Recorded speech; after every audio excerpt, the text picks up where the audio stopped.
On behalf of FIEO, good afternoon, everyone. Today, this session on UCP 600. I would like to welcome Mr. Isaac Tudu, today's guest speaker for the subject. Uh, you know about the FIEO. The FIEO is the Apex State Promotion Body, and we have 17 offices in all over India and organizing so many seminars, workshops, and international events. Today event is the one of the that, and you may see the domestic Indian national in our website. I know that some are our members and some are not our members. If would like to request those uh, are non-members, please take membership of FIEO. That FIEO service is really important for the exporting community. We are taking up all the issues with concerned authorities.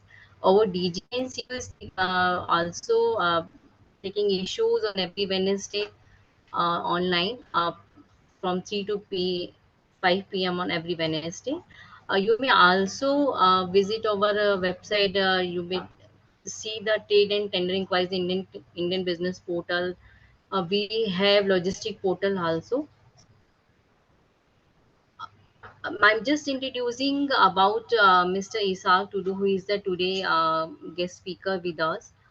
Sir is conducting webinar sessions, workshop, banking guidance on trade finance for bankers, SMEs, exporter, importer, state finance executive. SMEs is a really important for export promotion activities, and now the government is very keen to promote SMEs and MSMEs. Uh, for overseas activities also, and you may also see the export promotion benefit which government is giving to SMEs to expand their business globally. Mr. Isaac Tudu is an owner of Tudu Financial Services, a consultancy firm engaged in providing trade finance services to SMEs and bankers. From 2019, Isaac sir is an ex-banker with the State Bank of India and ICICI Bank, having experience of 25 years. Sir, last assignment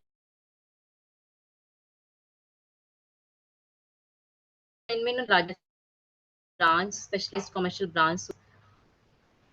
Sir, vision is create a financial world where SMEs are well conversant with trade finance without any ambiguity, and where every banker can demonstrate practical knowledge and understanding of the complex issues associated with letters of credit by CDCS certification. I just would like to request all the participants, please take knowledge of Mr. Asa. And if you have any query, you may also raise with the in between. Mr. Isaac, welcome to you. And I just would like to ask you if you may take the queries in between or after the session, after the PPT, sorry. Yeah, so after the session, it would be okay. So once session will be over, I'll be available for Q&A.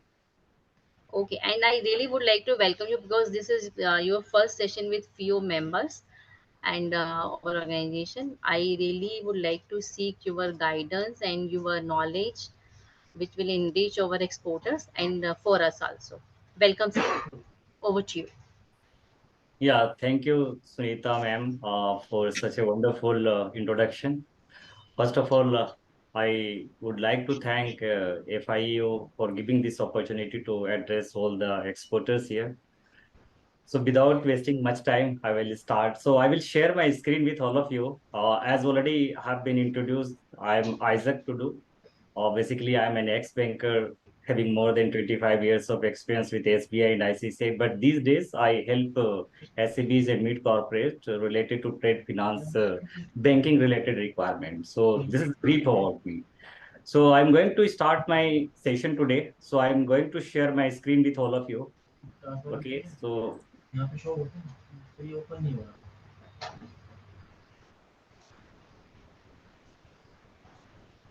I believe my screen is visible. Yes, sir, it is visible. Please go ahead. Okay. Yeah, so just I will start. Any question, feel free to, you can jot it down and I will be happy to answer all the questions related to today's session. Okay, so let us start and understand each and everything about documentary credit. So So when they may also write on the chat box also. You may take all the queries after the chat. So absolutely fine. I will take from there Yes, sir. only. Okay, Yes, sir. absolutely Okay. fine.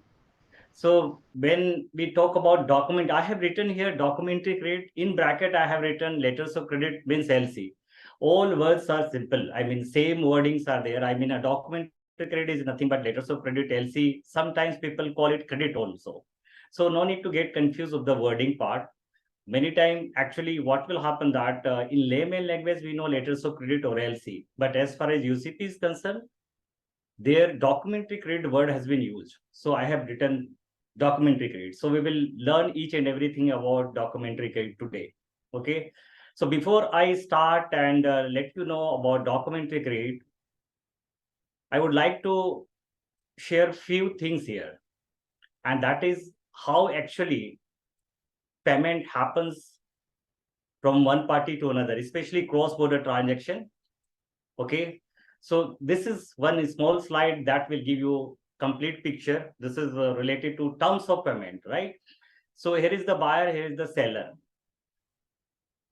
Definitely they will do sales contract, and in that sales contract, seller would agree to sell the goods and buyer would agree to pay the amount for goods. That is the simple trade transaction. But what will happen that seller will have the risk whether I'll be able to get the payment from the buyer or not. And buyer will have the risk. What if I make the payment and seller does not ship the goods? So that there will be risk perception will be different for buyer and seller. So what will happen that they will try to negotiate which payment terms would be more suitable for them. So I have given this slide to make you understand. You can categorize terms of payment in 4 categories. So for seller, it would be very good that seller gets the advance payment, then only seller ships the goods. Seller would definitely like to have advance payment. But there is more risk for the buyer. What if I make the payment and seller does not ship the goods at all? So advance payment is the lowest risk for the seller. In fact, there is no risk for the seller because seller will ship the goods only when he will receive the payment in advance. But for buyer, it is the highest risk. When seller is not able to get the advance payment, then seller may go for the next best option available to him would be the documentary credit. That is nothing but letters of credit. So if buyer has got the limit with the bank, maybe buyer may agree to make the payment under LC. So if that is the terms under in sales contract, then definitely based on that sales contract, a buyer will approach the bank for issuance of LC. Once LC is received, seller will ship the goods and submit the documents to the bank. If documents are complying as per the terms and condition of the LC, seller is assured about the payment part. So seller will be happy to ship the goods once seller receives the LC from the buyer's bank, who is the issuing bank. But for any reason, buyer does not have LC limit, then what to do now? So there comes third option, that is documentary credit collection. So if seller really wants to do business with the buyer and he thinks that, okay, fine, let me start business with the buyer, seller may agree to ship the goods based on documentary collection basis. There also you will find that documentary documents against payment, DP basis, and documents against collection acceptance means DA basis. DP means documents against payment, means it is the case of site bill. DA means documents against acceptance, means it is the case of usance bill.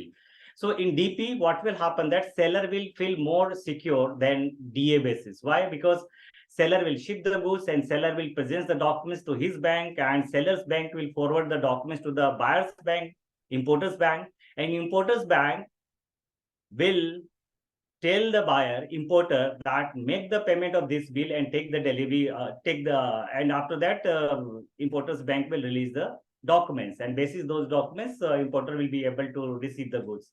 So here, in case of DP, seller is secured to some extent that, okay, fine, buyer will not be able to take the goods unless and until he makes the payment, documents will not be released to him. What about the DA basis? In that, seller will ship the goods. Maybe DA means documents against acceptance, means it is a case of usance like 90 days. Means buyer need to make the payment on due date, 90 days after bill of lading, or 90 days after invoice, whatever terms and condition will be there in sales contract. So in that case also, seller will ship the goods and route the transaction through the bank. So seller's bank will send the documents to the importer's bank, and importer's bank will present the documents to the importer. What importer need to do? Importer need to accept the draft drawn on him. Okay, so I will make the payment to due date, and all the documents will be released to him, and importer will take the possession of the goods. And on due date, if buyer is genuine, importer is genuine, he will make the payment on due date, and that will be remitted to the exporter. So this is nothing but documentary collection. Last option is basically open account basis, and most of the trade transaction, international trade transaction, is done through open account. But here is the case when buyer and seller should have very long business standing. That is the important part, because here in this case, open account basis, seller will ship the goods, seller will directly send the documents to the buyer only. And as per the sales contract, buyer will make the payment. So here bank role would be hardly anything but to take care of the remittance part. Whenever importer will say remit the fund, it will be remitted. So basically open account is highest risk for the seller, and open account is very less riskier for the importer, because importer need to make the payment only when he has received the documents, he has received the goods. Then after, as per sales contract, buyer or importer will make the payment. So this is briefly, you can say, 4 types of payment terms. So today we are going to discuss documentary credit. Okay. So please understand that when we say that these are the 4 types of payment terms, does not mean that one type of payment terms only can be used in sales contract. Maybe it could be 10% advance payment, 90% under documentary credit, 10% advance payment, maybe 90% against DP basis. That is also possible. Okay, so a lot of permutation combination could be there in any of the trade transaction. So today we are going to discuss about documentary credit. That is nothing but letters of credit. Let us go and understand what exactly documentary credit is. So I have already told seller wants to get the money in advance before supply of goods, and buyer will try to get the goods before making any payment. So that is how both will try to do for their own interest. To facilitate their need, banks come into the picture. How? If the seller is not strong enough to obtain advance payment, then next best option for the seller would be to do the business under LC. So in LC, seller will be assured about payment from the issuing bank. So seller is aware that once LC has been received, goods have been shipped, and documents have been presented to the bank, if documents are as per LC terms and condition, his payment is assured from the issuing bank. Even if seller buyer does not make the payment to issuing bank, seller is least bothered about that, because LC is issued by issuing bank, where issuing bank gives undertaking to the seller that if seller is able to present complying presentation, means documents as per terms and condition of the LC, issuing bank will pay him. So that assurance is there under LC. What about the buyer part? Buyer also gets comfort under LC, because he has to pay for the goods only when goods are shipped and documents have been received at his bank, means issuing bank. So LC, you can say, is win-win situation for both buyer and seller, and bank definitely will come into the picture. So LC is basically an irrevocable undertaking given by the issuing bank to the beneficiary, you can say seller, but seller word is not there in UCP, so I will use the word beneficiary here. Issuing bank has given irrevocable undertaking. What is the meaning of irrevocable? Irrevocable means once LC is issued, it cannot be cancelled or amended without the consent of issuing bank, confirming bank if any, and without the consent of beneficiary, it cannot be amended or cancelled. Once LC is issued, that is final. So nature of this undertaking, which is given by the issuing bank to the beneficiary, is irrevocable. So LC is irrevocable undertaking given by the issuing bank to the beneficiary to honor a compliant presentation. What does it mean? It means that if beneficiary presents the documents as per LC terms and condition, then issuing bank will honor, means they will pay. That is the assurance given under LC by the issuing bank to the beneficiary. In other words, you can say that LC is basically an undertaking given by the buyer's bank, means buyer's bank will be the issuing bank, to the seller, means beneficiary, that if the seller beneficiary submits the required documents as per terms and condition of the LC, seller will receive the payment. So this is the biggest assurance you can say seller can have, that okay boss, I don't have to worry about whether buyer is going to make the payment or not. If I ship the goods and present the documents as per LC terms and condition, my payment is assured by the bank, issuing bank. So this undertaking given by the bank means LC. This undertaking is irrespective of whether buyer has sufficient fund in his account or not. Ultimately, issuing bank definitely will honor, means issuing bank will pay to the beneficiary if documents are complying, irrespective of the fact whether there is sufficient balance in the buyer's account with issuing bank or not. Okay, so this is brief gist about documentary guides. So LC is governed under UCPDC 600. So Uniform Customs and Practices for Documentary Guides 600, which is effective from 1st July 2007. In short, usually people would say that UCP 600, maybe many times you will hear the word that UCP only. So UCP is governed under UCP 600. We need to understand a few of the concepts here about the LC, that LC is not a contract between the buyer and seller. There will be sales contract between buyer and seller, but LC is not a contract between buyer and seller. So sales contract is different than LC. Once LC is issued, it is no longer connected or dependent on the sales contract. So LC is not a contract between buyer and seller.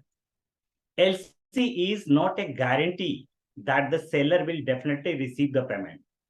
So one side I have said that it is an irrevocable undertaking given by the issuing bank to the seller. Here, what is the meaning of this?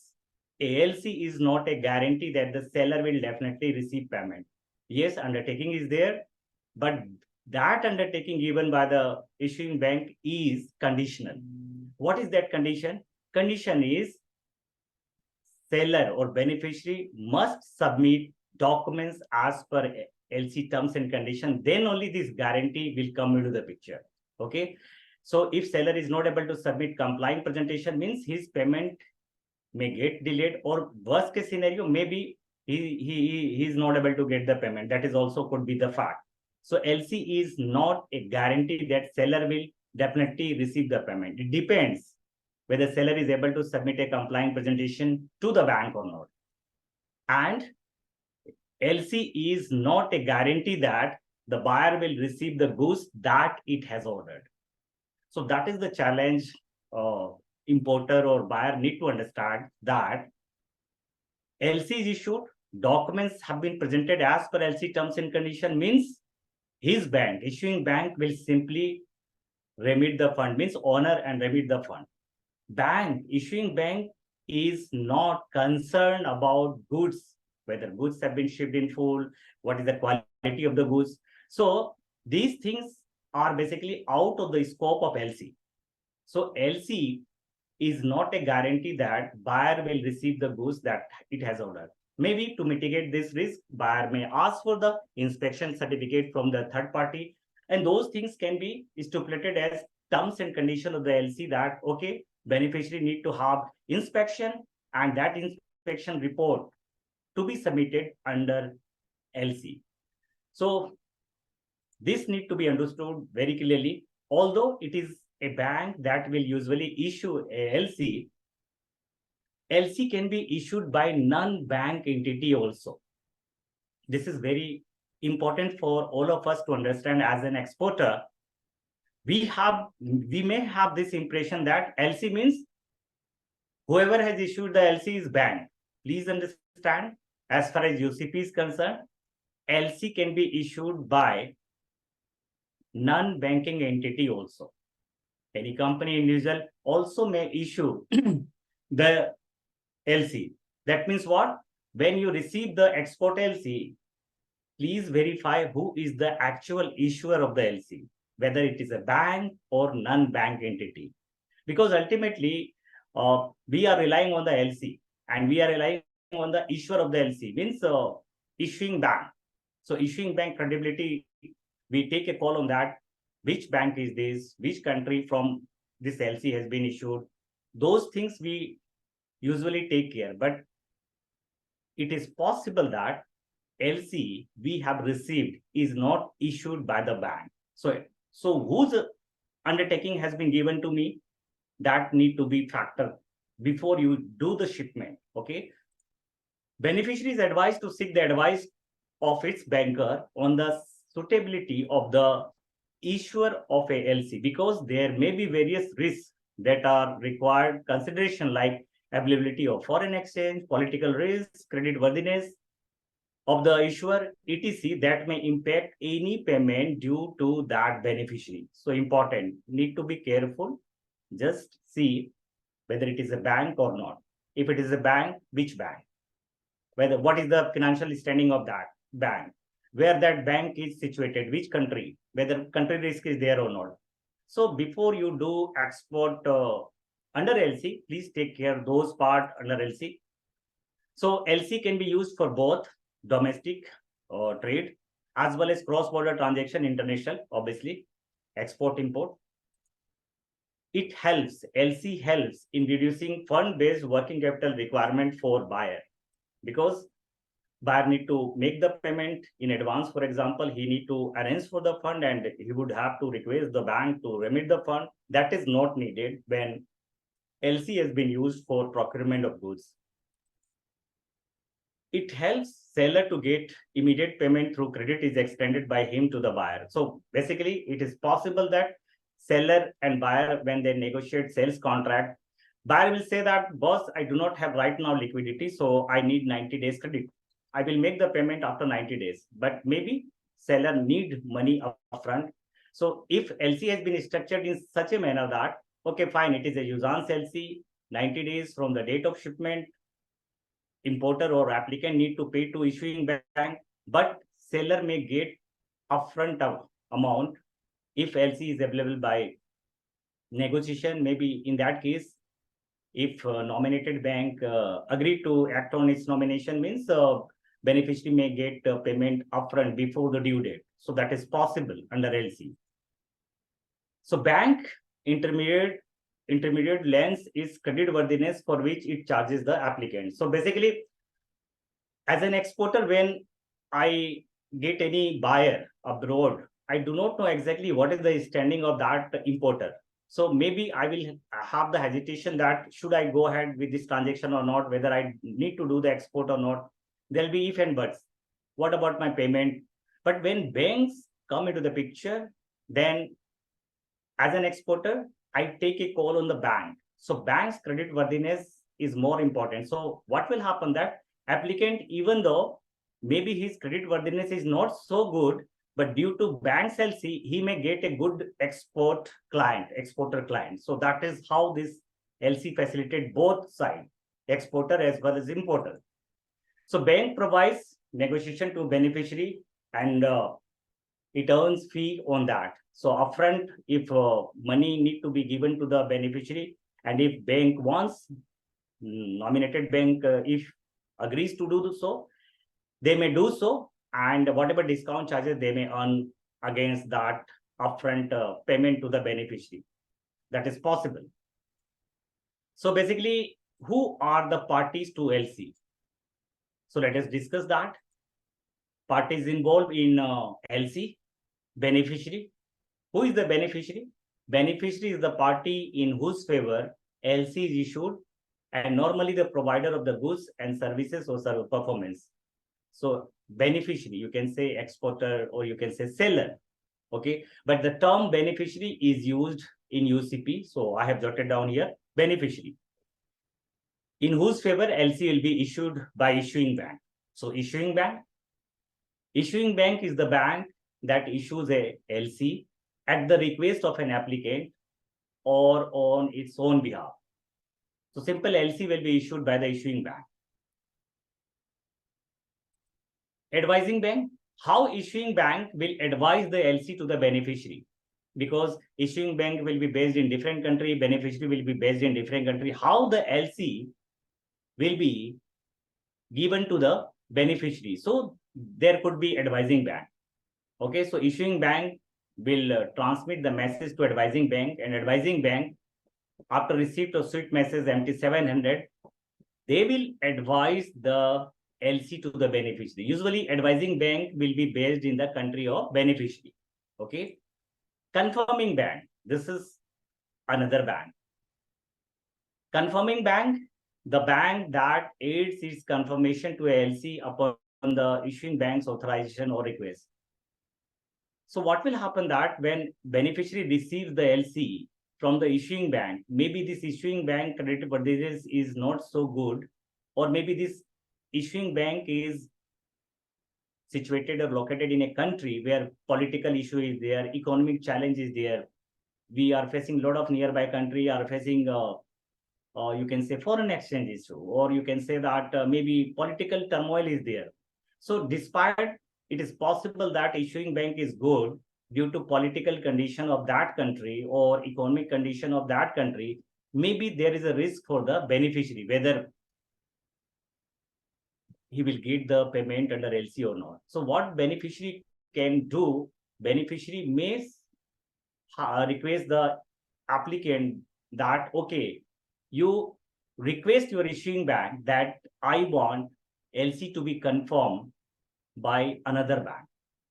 So usually this confirming bank will be known to the beneficiary. Usually this confirming bank will be based in the country of the beneficiary. So beneficiary will get more comfort. So when confirming bank comes into the picture, when they aid their confirmation to ALC at the request of the issuing bank, confirming bank, basically what confirming bank does, he gives additional undertaking to the beneficiary that fine, you have got undertaking from the issuing bank that if you present a compliant presentation, you will get the payment. But here I am give you an additional undertaking that if you ship the goods and present the documents to me, I will honor or negotiate if documents are as per LC terms and conditions. So for beneficiary, now risk of issuing bank is mitigated by the confirming bank. So beneficiary is now assured that, boss, if I ship the goods and presents the documents to the confirming bank only will pay me. So that is the role of confirming bank. Nominated bank, negotiating bank, paying bank, lot many words I have mentioned, but officially UCP says this word only. Nominated bank is the bank with which LC is available, or any bank in the case it is available with any bank. So where exactly beneficiary need to present the documents under LC? So in LC MT700, it will be clearly mentioned that LC is available with XYZ, maybe SBI Mumbai branch or Bank of Baroda Delhi branch. So that if it is mentioned that, okay, it is SBI Mumbai, means beneficiary need to present the documents to the SBI Mumbai. But it is possible that LC can be available with any bank in India, for example. So in that case, beneficiary will have the flexibility that as per his choice, he may present the documents to any bank in India, subject to that bank willing to act on its nomination. So this is the role of nominated bank. So nominated bank is basically authorized by the issuing bank to honor or negotiate a compliant presentation. So this, you can say that beneficiary definitely can present the documents directly to the issuing bank as per LC. It is always there because ultimately it is a undertaking given by the issuing bank. But when nominated bank comes into the picture, then beneficiary gets one more bank where he can present the documents. And since this nominated bank will be based in the beneficiary's bank, it is much easier for the beneficiary to present the documents to the nominated bank. For example, if exporter is based in Delhi, maybe he can ask that my nominated bank would be ICICI Bank Delhi. So ICICI Bank Delhi very nearby. Beneficiary can go and present the documents and his role is over. Okay. So that is how the concept of nominated bank comes. Reimbursing bank, you can say that it is the bank that at the request of the issuing bank is authorized to pay or accept and pay time draft under ALC. So this is bank to bank, you can say arrangement where under LC, issuing bank will give instruction to the nominated bank that if documents are compliant, please claim the amount from another bank. Usually this reimbursing bank will be based in the country of currency of the LC. If LC is in USD, then usually this reimbursing bank will be based in USA only. So claim need to be made by the nominated bank as a claiming bank under LC from the reimbursing bank. So that could be one of the scenario under LC. And obviously applicant, importer, buyer, it is the party on whose request LC is issued. But please understand, as far as LC is concerned, applicant is not a party as far as UCP is concerned. Okay. So I have mentioned here in the context of UCP 600, an applicant is not a party to a LC. Why? Because once LC is issued by issuing bank, basically it is issuing bank's undertaking to the beneficiary that if beneficiary is able to present documents as per LC terms and condition, issuing bank will honor it. So there is no question in between. Applicant role is not there. Therefore, applicant is not treated as a party to a document ticket as far as UCP is concerned. So this is brief about various parties involved in LC transactions. So let us understand how this LC will flow. So here applicant is there. Applicant is basically buyer and you can say importer, beneficiary seller or exporter. So both, when they decide in sales contract that fine, payment terms would be under LC. Then what will happen? Based on the sales contract where they both have agreed payment to be made to the beneficiary under LC, if there is sufficient LC limit is there with the issuing bank, applicant will request to the issuing bank to issue LC in favor of beneficiary. Okay.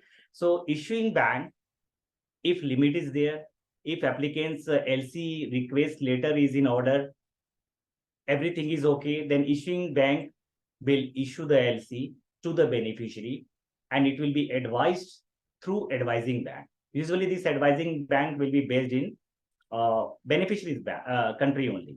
So advising bank will advise the LC to the beneficiary. And once beneficiary receives the LC, he will examine the various terms and condition of the LC, whether it is as per sales contract terms or not. If beneficiary is satisfied, what beneficiary will do? Beneficiary will simply ship the goods and presents the documents to the advising bank through advising bank or nominated bank as per LC, and ultimately those documents will be forwarded to the issuing bank. And if documents are as per LC terms and condition, then issuing bank will make the payment and documents will be released to the applicant, and issuing bank will definitely debit and get the reimbursement from applicant, and the applicant based on the documents will get the goods released from the carrier. So I have jotted down all those things, whatever we have discussed. The contract is agreed between the buyer, means applicant, and seller, beneficiary indicating a LC as method of settlement. The applicant applies to its bank for the issuance of LC, usually by completing the bank's standard LC application form, subject to if a LC limit is there and issuing bank agree to the terms and condition which has been mentioned in the LC application form. issuing bank issues the LC and it advises the LC through a bank in the country of beneficiary, and this bank which is who is advising the LC will be called as advising bank. Advising bank advises the LC to the beneficiary. Beneficiary once receive the LC, if in agreement with the terms and conditions, the LC arranges shipment of the goods. Having shipped the goods, what beneficiary does? He issues, collates, and presents the documents in the LC and presents the documents to the advising bank, maybe nominated bank. Okay. At the request of issuing bank, advising bank, or nominated bank may add the confirmation, but not necessary, to the LC. Here in this example, we have considered that this LC is unconfirmed LC, means confirmation has not been added by the advising bank. If that is the case, nominated bank, this bank is not a confirming bank. Documents, when they have received, they may examine the documents, they may not examine the documents before forwarding the documents to the issuing bank. Because once confirmation has been added, and in that case, advising bank will become confirming bank. In that scenario, they must examine the document, and if documents are as per LC terms and conditions, they must honor it. But if they have not added the confirmation, they are not the confirming bank. They are not obligated to honor or negotiate. Means even they are not obligated to examine the documents. Simply they may forward the documents to the issuing bank. Here we have considered that nominated bank has not examined the document and simply they have forwarded the documents to the issuing bank.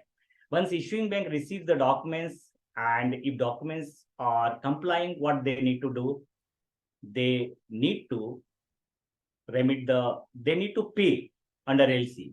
Okay. And documents will be released to the applicant.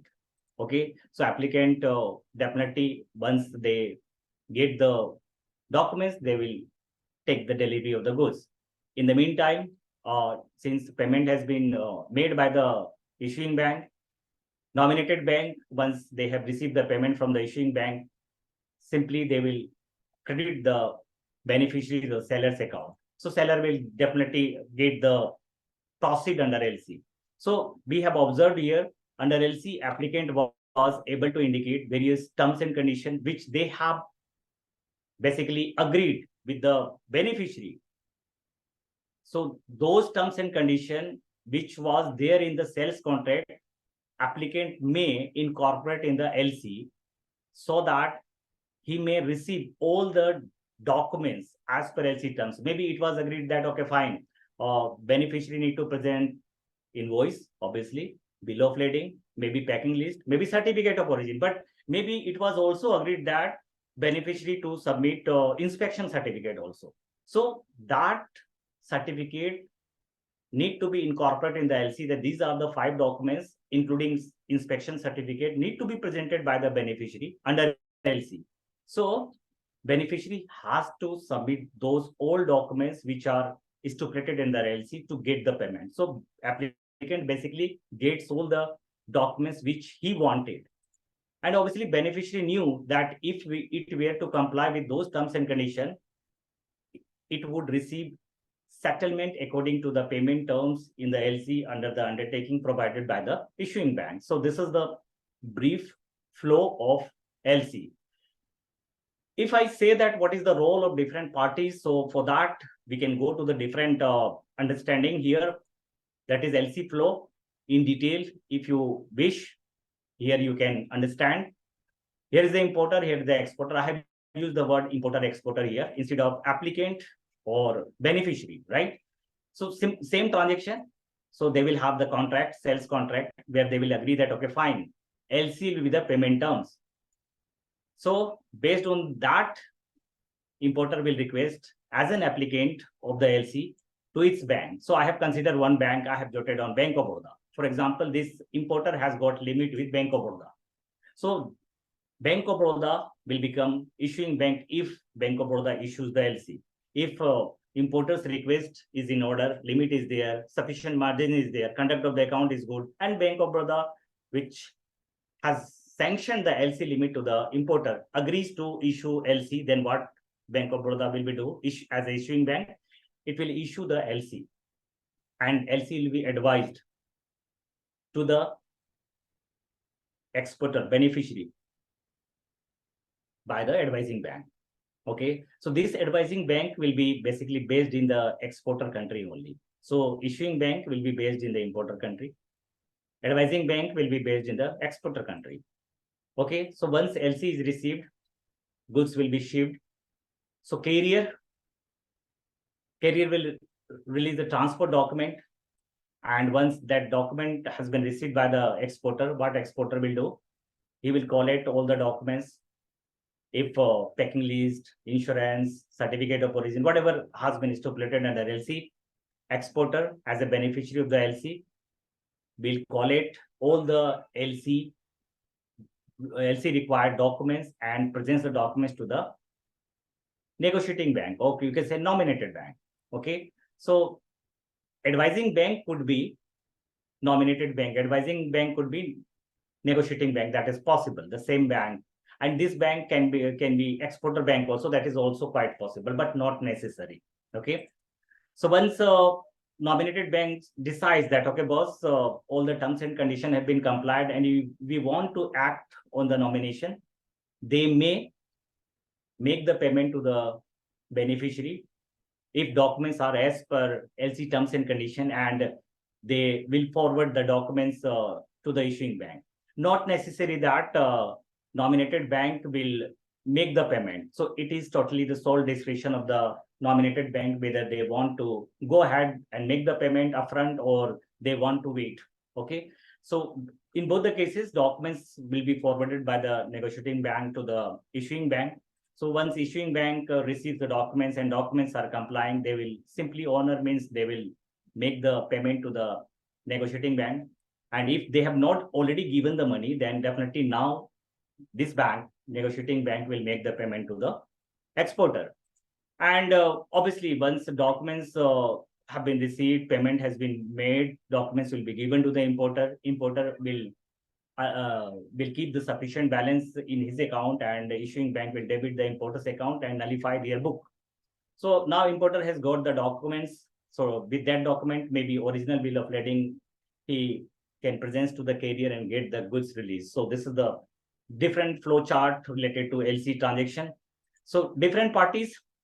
So this negotiating bank can be a confirming bank, or this advising bank may have added the confirmation. Maybe that advising bank may become confirming bank. Okay, so basically advising bank, nominated bank, negotiating bank, confirming bank, all bank can be only one single bank. That is possible. Okay, and there is a concept I have told that bank to bank reimbursement clause may be there in the LC, where LC will say that this bank, negotiating bank, need to claim the amount from the reimbursing bank. Okay, so reimbursing bank concept is slightly different, where the issuing bank will authorize the reimbursing bank whenever claim has been received from the claiming bank, just make the payment to them. Okay, so this is one type of, you can say, how settlement to be done by the issuing bank to the nominated bank. There could be this way. Okay, so basically, let us start understanding few more concept about applicant, who is the importer or buyer. So in LC, the word used would be applicant instead of importer or buyer. So obviously, applicant should be the customer of the issuing bank. KYC and IIC verification and all those things need to be definitely be there, because if limit has been sanctioned, a lot of things obviously issuing bank will do. Importability of the item, licensing requirement as per FEMA, and all those things, whether goods which are being imported basically are allowed to import or not, all those things need to be taken care. If that applicant does not enjoy any LC limit with the issuing bank, maybe issuing bank may agree to issue the LC in foreign currency, but they will try to keep 100% cash margin, maybe 110%, 125% bank to bank. Usually 110% would be the cash margin. Most of the bank would ask if there is no LC limit available to the applicant. Many times, issuing bank may say that we want to have credit opinion report from the seller, means beneficiary, before they issue the LC. Okay, LC limit definitely need to be there. So if these things are there, when LC request letter is submitted by the applicant, LC request letter means LC application request will be made by the importer to the issuing bank, and issuing bank, when they receive the LC request letter, they will definitely scrutinize that request is as per sanction or not, as per agreed terms and condition or not. So they will issue the LC in favor of beneficiary, seller. So LC, I have already told that it is an irrevocable undertaking given to the beneficiary, that if compliant presentation has been made, means else documents are presented by the beneficiary as per the terms and condition of the LC, then payment will be made by the beneficiary, that is made by the issuing bank. So LC, under LC, issuing bank gives irrevocable undertaking for payment to beneficiary against complying presentation. We need to understand few of the concept that banks deal only with the documents, not with the goods. So if documents are as per LC terms and condition, means payment will be made by the issuing bank. Whether goods are of inferior quality, or you can say not shipped in full, those things, if applicant later on comes to the bank and say that we have not received the goods as per the sales contract, bank will literally say, bank cannot do anything. The bank cannot stop payment to the presenter under LC if documents are as per LC terms and conditions, because UCP says that banks deal with the documents, not with the goods. So issuing bank must guide importer in seeking proper documents to safeguard their interests. If importer face or sees any this type of challenge, foresee this type of challenges, they may go for inspection certificate type of documents to be submitted under LC, so that to that extent it is assured that goods are as per the standard agreed in the sales contract. Selection of proper advising bank is important for the issuing bank. Which bank actually will advise the LC to the beneficiary? Mostly that advising bank would be issuing bank's own foreign offices or correspondent bank. We need to understand this concept that many times LC will have non-documentary condition. So you can say in MT 700, there is a field 46A where all the stipulated documents will be mentioned: 1, 2, 3, 4, invoice, packing list, bill of lading, certificate of origin. But what will happen that many times after that, another field is there where additional condition, it may mention that, okay, fine, vessel should not be more than 15 years old. That type of condition could be there in the LC. But those condition basically is called non-documentary condition. Why? Because compliance of that condition, for that, to evidence that vessel is not more than 15 years old, none of the documents has been stipulated. So bank, this type of non-documentary condition, when appearing in the LC, bank will simply disregard. So as an applicant has to understand where to put the condition and how the documents need to be asked to for compliance of that condition. That is important. Otherwise, it will be treated as a non-documentary condition and simply will be disregarded by the beneficiary. Bank need to avoid ambiguity about issuer of documents. So many times, who can issue the document? Like invoice, who has to issue? Or you can say packing list. Invoice, for that UCP article is there, who can issue. Or for transport document also, UCP various articles are there where it is clearly mentioned who can issue. Or for insurance also, it is clearly UCP article is there, 28. There it is mentioned who can issue these documents. So invoice, transport document, and insurance, for that separate UCP articles are there which clearly says who can issue such documents. But apart from that, like packing list, who can issue packing list? Need to be clearly mentioned. Packing list to be issued by beneficiary, perfectly fine. So there will be no ambiguity on who can issue that packing list. Okay, so clarity need to be there.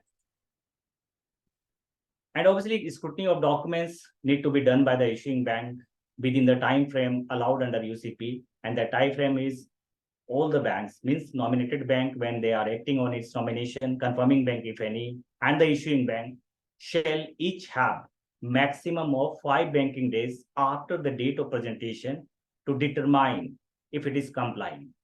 So that is the maximum 5 banking days after the date of presentation. Time is available to the issuing bank to scrutinize the documents are complying or not. If there is any discrepancies, there is any discrepancies, then within this given maximum 5 banking days after the date of presentation, issuing bank need to give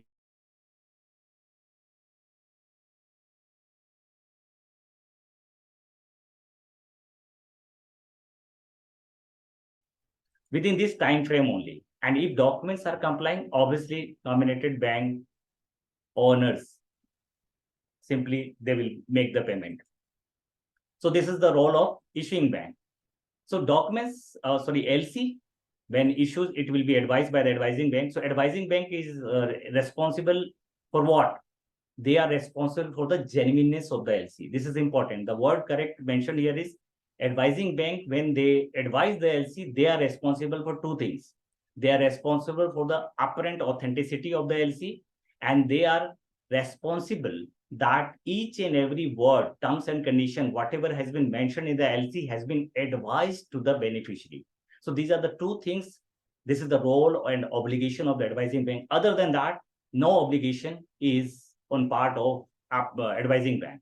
So whether LC is genuine or not, basically it is the role of advising bank to say yes. Okay. So when they receive the LC, usually they would forward the, or you can say advise the LC to the beneficiary, and what they will do, they will use that LC advising as a market opportunity for negotiation. So they will clearly mention that we are willing to negotiate the document if documents presented to us. So a lot of banks will have different, you can say forwarding letter when they advise the LC to the beneficiary.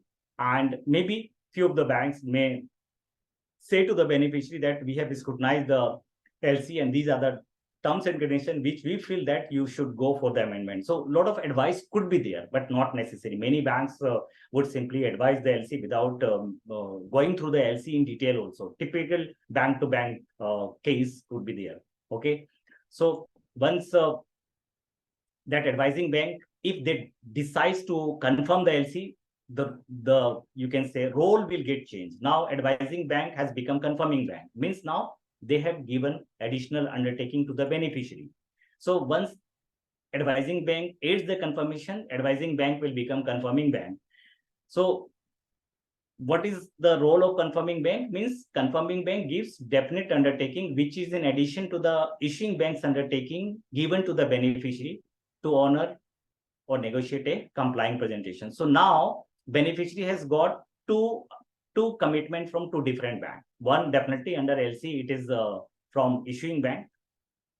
Now this confirming bank, usually this confirming bank will be based in the beneficiary's country. Maybe this confirming bank could be a beneficiary's own bank. Okay, so beneficiary will take much comfort on confirmation of LC. Okay, because here is the case, additional undertaking has been given. Now beneficiary does not have to present the documents or rely on the issuing bank, but he would rely on the confirming bank's undertaking. That was, if I present a compliant presentation, confirming bank only will make me the payment. So confirming bank, when they aid the confirmation, what? Confirmation means what? They take exposure on the issuing bank, because it is now confirming bank's undertaking to the beneficiary. So what if confirming bank has made the payment to the beneficiary and confirming bank is not able to get the reimbursement from issuing bank? So that risk is there. So confirming bank takes exposure on the issuing bank.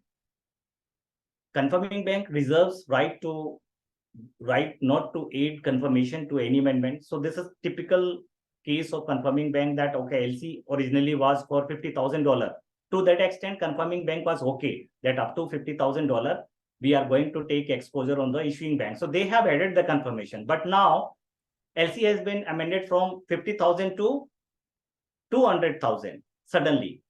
So confirming bank, if they decide that, boss, this is too much of amount, we are not going to add the confirmation. So they will not add the confirmation for enhanced amount of $150,000. So original LC, which was confirmed up to 50,000, will remain confirmed LC, and confirming bank may advise the LC amendment from 50,000 to 200,000 without adding the confirmation. So amendment part remains unconfirmed. So that is possible. And if documents have been presented, definitely would be presented to the confirming bank. They need to examine the documents, and same time frame is available to the confirming bank, like we have discussed, 5 banking days maximum after the date of presentation. And if documents are complying, they must honor. They do not have any choice. Okay. So this is the confirming bank part. Negotiating bank or nominated bank, they may honor or they may not honor. So since this bank is not given any undertaking to the beneficiary, they are not obligated to do so. They may decide to do so, they may not. So they may simply forward the documents even without examining the documents. That is also possible. But they may decide that, boss, let me examine the document. And if documents are complying, they may choose to negotiate or honor. And in both the cases, they need to forward the documents to the issuing bank. If that LC is confirmed, then nominated bank need to forward the documents to the confirming bank. So negotiation, when I have used the word negotiation, means giving upfront amount to the beneficiary on or before the due date. So if due date is 90 days from the date of shipment, maybe it is a 31st December. So today, if documents have been presented, documents have been examined by the nominated bank, if LC is available by negotiation, nominated bank may decide to give upfront money by deploying their own fund to the beneficiary. And on 31st December, they will expect to be reimbursed from the issuing bank. So that is possible, but not necessary. Nominated bank may simply forward the documents, and they may wait that acceptance message they receive from the issuing bank, then only they will discount. That could be one scenario. Or it is possible that nominated bank they have not chosen to honor or negotiate. Means what? They will wait for 31st December when issuing bank will remit the fund, and that money will be given to the beneficiary. So that could be different scenario. But most of the time in India, whenever export LC comes, usually it will be forwarded to the issuing bank. Once issuing bank sends acceptance message, based on that acceptance message, means now nominated bank is confirmed that, boss, there is no discrepancies. Even if discrepancies were there, now it has been accepted by the issuing bank. So we do not have to worry about that. On due date, definitely issuing bank is going to make the remittance. So they would discount the bill. Most of the time here in India, it will happen. And when nominated bank decides to do so, to give the money to the beneficiary, they will have to sanction internally. One limit need to be sanctioned on beneficiary, which is outside the SS bank finance. For that, working capital limit type of thing need not be there, but they need to fix one limit for their internal setup. And definitely, the same examination time period of maximum 5 banking days will be available to nominated bank also. So this is brief about the role of nominated bank. So in India, what will happen that most of the exporter, whenever they will receive the LC, they will ship the goods, they will present the documents to their bank, and bank will usually forward the documents without doing anything. And once acceptance has been received from the issuing bank, then only they will take a call. Okay, fine, we need to discount it. This is the rate. They need to pay for 90 days, 80 days, whatever time is left for the due date. That is possible. And the role of nominated bank is critical because many of the time documents have been presented to them, and maybe few of the discrepancies have been observed by the nominated bank. But here is the case that beneficiary is available there. So they may advise the beneficiary, boss, invoice need to be corrected or packing list need to be corrected. And beneficiary has the, you can say, one chance to correct the discrepancy so that issuing bank should not raise the discrepancy. So these all are basically various, you can say that nominated bank role could be there. So Ultimately, LC is issued in favor of beneficiary. Whatever we have discussed, payment ultimately need to go to the exporter, beneficiary of the LC. So should be the customer of the nominated bank, and one export bill negotiation under LC. This is the name could be here in there. Different bank would use the different bank. They will set up a limit before they discount it. So customer would need to submit. Maybe that exporter is the customer of the nominated bank. That is possible. Or maybe they need to do the KYC. A lot of banks do export bill negotiation under LC even without opening of the current account, but they need to have you can say KYC on the exporter. KYC, IC code verification, all those things would be done by the nominated bank before they make the payment to the exporter. And what is the role of exporter? How the exporter will be assured that payment they are going to receive is basically they need to ensure that they submit documents as per LC payment, LC terms and condition. Then only he'll be assured about that. Okay. And once we have covered the entire thing about how it works, few of the things, LC, what is the benefit for beneficiary, means exporter, seller. So LC minimizes the buyer's default risk for the beneficiary. And that is the biggest risk any exporter will face. What if I have shipped the goods, I have not received the amount? Maybe part amount has been received. So risk is there. Maybe there is a profit margin, but always there is a risk, because these days maybe that contract has been received over internet. Maybe both are not physically met. That is quite possible. So maybe exporter is not really aware about the buyer's actual financial position. Okay. So LC minimizes buyer's default risk for the beneficiary.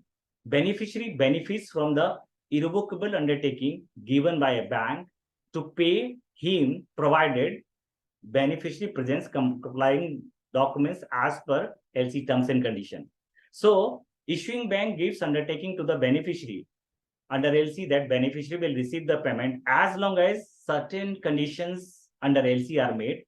In the event that a foreign buyer changes or cancels an order, for example, LC ensures that the seller will still get paid by the buyer's bank for the shipped goods, thus reducing production risk. LC is also a safeguard against situation where a buyer refuses to pay for goods or if a buyer goes bankrupt. So a lot of protection is available under LC for the beneficiary. So today sales contract has been made. Based on the sales contract, LC was issued. Now goods have been shipped. In between, now buyer says, importer says, this is the reason I want to cancel the contract. But goods have been shipped. That risk is mitigated by LC. Because it is LC is a separate transaction than the sales contract. It is nothing to do with the sales contract, though LC will be issued based on the sales contract. So once documents have been presented, issuing bank must honor if documents are compliant. So buyer role is not there as far as LC is concerned for the seller. If the beneficiary fulfills the LC terms and conditions, importer cannot halt or otherwise hold the payment back. Any claims dispute regarding the goods or any other contractual conditions are to be resolved outside the LC. Means if goods quality is not good, inferior, or that need to be taken under the sales contract. So buyer definitely can claim or ask under sales contract from the beneficiary that you have not fulfilled the terms and conditions of the sales contract. Totally different than the LC. Under LC, payment will be made whether importer has received the goods in proper quantity, quality or not. That is the benefit for exporter, beneficiary. If the issuing bank is located in a country that has a weak banking system or is susceptible to foreign exchange shortages or political turmoil, the seller can ask for another bank to be authorized to add its confirmation to the credit. So this is the concept that, okay, fine, if a lot of, you can say African countries will have political issue, or there is a shortage of foreign exchange. There's nearby country also. You can say Sri Lanka had faced this typical challenge of foreign exchange. So uh, whether an issuing bank which is based in Sri Lanka, if they issue the LC, you will accept or not, because you know that bank is good, but what about the foreign currency issue present in that country? Maybe that country has restricted to remit the fund, for example, okay, or limited authorization is there under which only they will remit the fund. So despite willingness of issuing bank to make the payment, maybe due to their central bank restriction on outward remittance, they will not be able to do. So what is the risk mitigation in this case available for the beneficiary? Beneficiary may ask that LC need to be confirmed by any bank in India, any bank as per his comfort, any bank, private or nationalized bank. And if those banks are willing to take a call on the issuing bank based in Sri Lanka, for example, then obviously that confirming bank will be responsible to honor or negotiate a compliant present. So risk is shifted from issuing bank to confirming bank for the beneficiary. So that is the good thing for the beneficiary. So it enhances the seller's ability to obtain bank financing for the transaction, pre-shipment or post-shipment. So basically, once LC has been received by the exporter, the beneficiary may go to the bank and avail pre-shipment if already that facility is there. And obviously, we know that pre-shipment is basically cheaper than the normal working capital CC limit. Or maybe after shipment of goods, when documents have been presented to the nominated bank, they may go for the post-shipment finance also from the bank. So that is additional thing beneficiary can avail. So this is the benefit for the beneficiary. What about the applicant? What is the benefit for the applicant or importer? So LC gives the buyer access to the seller as a source of supply without having to pay cash in advance. That is the beautiful part. Otherwise, seller will never ship the goods. If LC is there, even if buyer's credit worthiness is not good, maybe under LC, seller would like to ship the goods. Because bank's credit standing is strong, sellers are willing to do business with the buyer, often on credit terms, even when the buyer's credit standing is weak or not established. So basically, even if buyer is, you can say, not very financially strong. So once financially strong buyer is weak, then maybe he will not be able to negotiate with the seller for shipment of the goods in reasonable terms and conditions. But once buyer agrees to give LC to the seller, maybe seller now would agree to start discussing lot many things. Okay, fine, this is the price, this is the thing, and I am willing to ship the goods. So this give cushion to the buyer. The seller does not have to rely on the buyer's credit rating. The seller can rely on the credit of the issuing bank and is therefore willing to do business with a credit risky buyer also. So LC permits the buyer, if it takes the appropriate steps to protect itself from paying against defective goods by stipulating, or you can say by stipulating independent agencies inspection certificate under LC. So if buyer has got, they have the fear, the buyer has the fear that, okay, fine, what about the quality of the goods? Maybe this type of independent agencies inspection certificate can be stipulated under LC, so that seller, who is the beneficiary, need to have inspected goods before shipment, and that certificate need to be presented under LC to get the payment. So that type of risk mitigation can be adopted by the buyer. Buyer is assured that he has to make the payment only when defective goods have been shipped and all the related documents have been received by his own bank, means issuing bank. And payment is affected only against documents, means side basis or later usance basis. So usance means, for example, 90 days from the bill of lading or invoice could be there. So the applicant holds the money for a longer period of time. Means the applicant does not have to make the payment to issuing bank immediately. He has to make the payment after 90 days. But documents have been received by the applicant, and applicant would have already got the delivery of the goods from the carrier. So without deploying their fund-based facility, here buyer will be able to import. So LC is benefited, is basically good for both. Okay, but what is the risk for the, what is the risk of LC for both? Benefit we have discussed. We have discussed benefit for exporter, benefit for importer. Is there any risk? Yes, few of the risks we will discuss here. Risk faced by a beneficiary. What is the risk for the beneficiary? First is failure to comply with the terms and condition of the LC. We have discussed that LC is a conditional undertaking, literally. That word I can use it. Payment is assured by the issuing bank to the beneficiary only when beneficiary is able to submit a compliant presentation. So you can say that LC is a substantial safeguard of settlement for a beneficiary. The main risk for a beneficiary is that the nominated bank or issuing bank will refuse payment because the documents do not comply with the terms and condition of the LC. That is the risk. Okay. Beneficiary can minimize the risk by reading the LC carefully as soon as they receive the LC. And if they feel that there is certain terms and conditions which they will not be able to fulfill or comply, what they need to do, they need to ask for the amendment before shipment of the goods. Because once shipment is done, maybe later on applicant may say that, boss, we are not going to amend the LC. So in that case, it will be very difficult for the beneficiary to comply with the LC terms and conditions. So their payment will get delayed, or in worst case scenario, maybe they will not get the payment. Next risk for the seller or exporter would be failure of or delay in settlement from issuing bank. So LC is basically has eliminated the buyer's default risk. But what about the issuing bank risk? If that issuing bank credit standing is not very strong, then what will happen if that LC is not confirmed?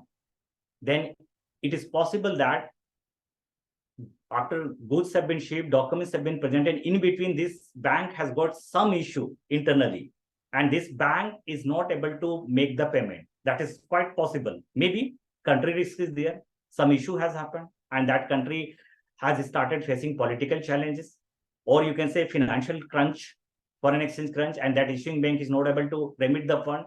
So payment will be stuck. So in that scenario, it is better for the exporter to go for confirmation of the LC, where risk of the issuing bank will be shifted to the confirming bank. Okay, there will be an additional undertaking given by the confirming bank, right? LC issued by an entity other than a bank. I have already discussed, it is possible that LC may be issued by non-banking entity also, so need to be careful.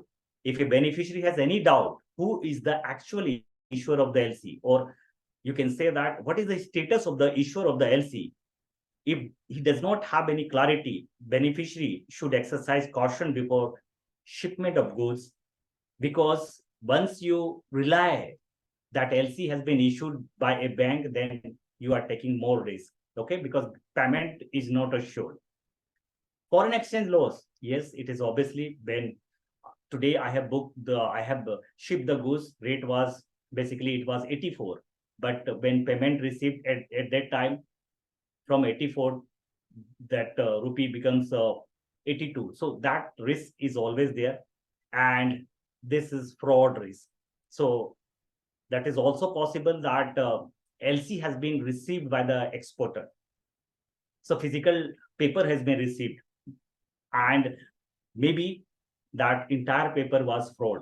Goods have been shipped. Once documents are being presented to the nominated bank, at that time, beneficiary come to know that there is no such LC was issued, or maybe that LC issuing bank does not exist at all. So that fraud risk is always there. Okay, so what to do now? Goods have been shipped, so fraud could be there. So these all are basically risks for the beneficiary. So what is the risk for the importer? Yes, non-delivery of goods as described in the presented document. Okay, so documents have been complied as per LC and payment has been made by the issuing bank. But when goods have been released, applicant finds that goods may not be delivered because of fraud by the beneficiary. Then in that case, what will happen? Then applicant, importer may still liable to reimburse the issuing bank when compliant presentation has been made, whether goods are undershipped, overshipped, in both the cases. And when I use the word short shipment could be there, shipment of inferior quality of goods could be there. So these risks basically applicant bears, even if LC has been used as a method of settlement, because bank will say that banks deal with the documents, not with the goods. So what to do now? Inferior quality, short shipment has taken place. So for that, a lot of documents can be stipulated to mitigate, like inspection certificate I was telling, or maybe it is better for the importer to have a credit opinion report on the exporter. What is the credit standing of the exporter if they are dealing first time? There is a risk for the importer that goods received by the applicant prior to documents being received by the issuing bank. So challenge is there, the LC has been issued and goods have already arrived in the country of importer. Now that CHF agent or maybe port authority has advised that importer goods have been goods are already arrived. Please take the delivery of the goods, otherwise demurrage will start. But the challenge is through banking channel, his issuing bank has not received the documents. Then how to get the goods released? Because carrier would like to have, or your carrier would require at least surrender of one original bill of lading, right?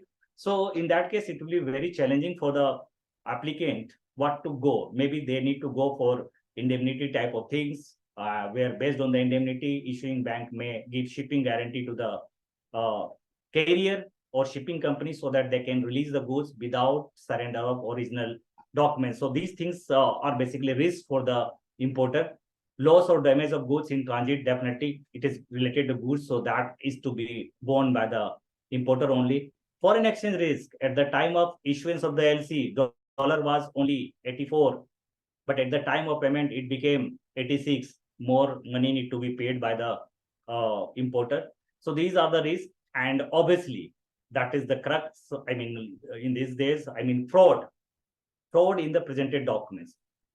Okay, so actually goods were not shipped, but documents were presented. So fraud could be there. Okay, so the bank will say that documents were compliant, that's why we made the payment, but it was the case of typical fraud. So later on it will come to know then what to do. Maybe they can only sue the you can say that they may go to the court later on, but payment will be definitely made by the issuing bank. Okay, so this is a critical part. So this is important for us to understand. Now we have covered LC. So when we have discussed about LC, this is how the bank will assess the LC limit for the applicant who is the importer. So I have taken one simple example for make you understand. So company is there, how to assess the LC limit. So what they will do, they will analyze your past 3 years balance sheet. Okay, so today if you have requested the bank for LC limit, then they will analyze past 3 year audited balance sheet, actual audited balance sheet, and they will estimate for the current year and next year projection they would ask from you. Okay, so for example, total sales, you would say as a you can say when you have applied to the bank, so you will say that okay, 250 crore is my total sale. Then bank will ask, what is the raw material component? How much raw material you are going to purchase? So you would say, for example, 170 crore. Then they will ask, out of this 170 crore, how much you are procuring under LC? Not necessarily the entire raw material you will procure under LC. Few of the materials you will be available locally also. Or maybe you are already getting credit from the exporter. So there is no need for the LC for that. Then maybe there is a requirement of 65 crore to be procured under LC. So if this amount is crystallized based on your discussion, based on your historical data, then simply it need to be divided by 12. So it will be the monthly purchase of raw material under LC.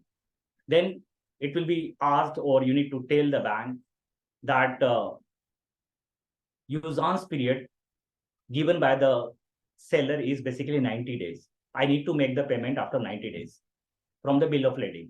So that, or maybe you need to make the payment side basis. So this will be get reduced.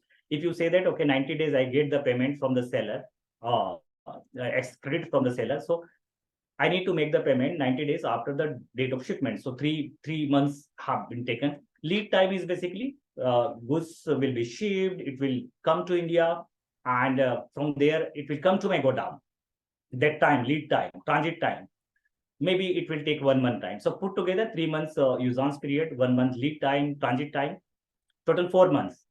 So what was the monthly requirement? Monthly requirement under LC was 5.42, 4 months. So simple requirement would be multiply this amount with this time frame, 4. So required LC limit will be 21.68. That is the maximum. So bank may recommend that, okay, LC limit 20 crore is justified based on this particular assessment. We need to understand the things that here, if you change this is the usance. If you change this one, so if you need to make the payment on site basis only. So your exporter wants money immediately, means he does not want to give any credit 90 days after the bill of lading. Then what will happen that this will become 0. So your requirement will be accordingly changed. Okay. So this is simple formula. So you can have it. So now I will go to the next item. That is the last understanding. That is UPAS LC. Frankly speaking, this UPAS word has come from the usance payable at site. So this word is not basically recognized in UCP 600. So what is the UPAS means? Usance payable at site. It is a combination of both. Usance LC means where the time frame has been given for payment, 90 days, 180 days. And site LC component is also there. So it is a mix of that. So for importer, it will be usance LC. For exporter, it will be site LC. Means what? Importer will get usance of 90 days, 180 days. Means importer will avail the credit in, they will enjoy the deferred credit. 90 days after that only importer need to make the payment. But payment will be made to the exporter beneficiary on site basis. That is the mixture. Usually this is not recognized in UCP, but definitely LC can modify structure based on the requirement of the industry. So many times this type of structure would be available in India. Also, a lot of banks do this LC, and UPAS LC, actually this word is not available in UCP, right? So let us understand quickly, in briefly, what this structure is and how it is beneficial for both exporter and importer. The challenge is when I do the export, if I am an exporter and I do the export, I would like to have money immediately, right? That would be my intention. I'm least bothered whether importer enjoys 90 days, 180 days. I'm least bothered. What I want, boss, I have shipped goods worth $50,000. I need this $50,000 within 10 days time. That's all. I do not want to give any usance to the importer. But importer definitely would like that, okay, boss, give me 90 days time to make, to pay you. So their banks come into the picture and they structure the LC in such a manner that beneficiary gets the payment on site basis, but importer enjoys the usance. How? Let us quickly understand this. So you pass LC, seller, beneficiary receives the payment at site basis, but the buyer, applicant, enjoys the usance facility like 90 or 180 days after the date of shipment. The usance funding, how this beneficiary will get the payment? Some bank need to give the money to the seller, beneficiary. So that one bank need to come into the picture, who will say, okay, boss, if this transaction is an LC where I am going to get the payment from the issuing bank after 90 days, but I'm willing to give the money to the beneficiary on site basis. Okay. The usance funding is provided by the bank to the applicant. Who arranges this? It is arranged by the applicant only. So applicant will request his bank that please issue this type of LC where beneficiary gets the payment on site basis, but I need to make the payment after 90 days. So issuing bank, based on the request of the applicant, may arrange this structure, and they may request another bank. boss, this is the LC we are going to issue. You give the payment to the beneficiary on site basis, and we will make you the payment on due date. So funding bank will come into the picture. One third bank will come into the picture. So that bank may be issuing banks, overseas branch unit could be, or maybe advising bank, or any bank who is willing to do the funding to the beneficiary. And these whole things will be arranged by the issuing bank on behalf of the applicant. Seller as a beneficiary is least bothered about this arrangement. This is the entire transaction will be done by the, or you can say on behalf of the applicant only. Issuing bank will arrange and issue this type of LC. So UPAS period, it depends upon the arrangement between the buyer, means applicant, and his bank, issuing bank. What should be the tenure? 90 days or 180 days? Maximum, you can say most of the bank will do 180 days, but it RBI permits up to 1 year, and for capital goods, it could be up to 3 years. So as per trade policy. So what is the difference between site LC and UPAS LC? Please understand, in both the cases, as far as beneficiary is concerned, he gets the payment on site basis. The difference is on the part of applicant. So let us understand. At site LC, the supplier receives the payment at site. In UPAS LC also, the supplier receives the payment at site only. But the difference is the UPAS LC, in the case of UPAS LC, buyer gets the extra usance period to make the payment to the issuing bank. Whereas in site LC, what they need to do? They need to make the payment at site only. So in case LC is site LC, LC available by site payment means applicant need to make the payment on site basis only. He will not enjoy any credit like 90 days, 180 days after the date of shipment. So this structure is these days have become common. A lot of importer client requests its bank to issue UPAS LC and to prepare this type of funding arrangement for them. So who is eligible? Obviously, customers having LC limit for import of goods in India. LC limit has to be there because it is nothing but part of the LC only. What is the purpose of UPAS type of structure? Foreign currency funding from overseas branch, or you can say any of the branch located in IFSC Gandhinagar, because IFSC Gandhinagar is treated outside the India, though physically it is located in Gujarat only. So there, whichever bank is available there, they may also give this type of funding. So foreign currency funding from overseas branch of issuing bank or bank based at IFSC Gandhinagar at a competitive pricing up to operating cycle for imports of goods in India. That is the purpose. So foreign currency funding will be available to the importer, and that will be cheaper than the working capital, which is in rupees for the importer. So this is, you can say that first thing is usance part. Immediately applicant need not have to make the payment, and rate of interest will be competitive than rupee because it will be in foreign currency. So how the issuing bank will classify this? For issuing bank, it will be non-fund based facility, but for overseas branch but for bank who is funding maybe based at IFSC Gandhinagar, for them it will be fund based demand loan, and the bank who is going to fund this transaction will take exposure on the LC issuing bank. Okay. What is the period? We have discussed up to 1 year. Normal for working capital goods depend on the operating cycle. Whichever is less will be the period 90 days or 180 days. Capital goods could be up to 3 years. Rate of interest will be competitive as per RBI norms only. Bank have to follow.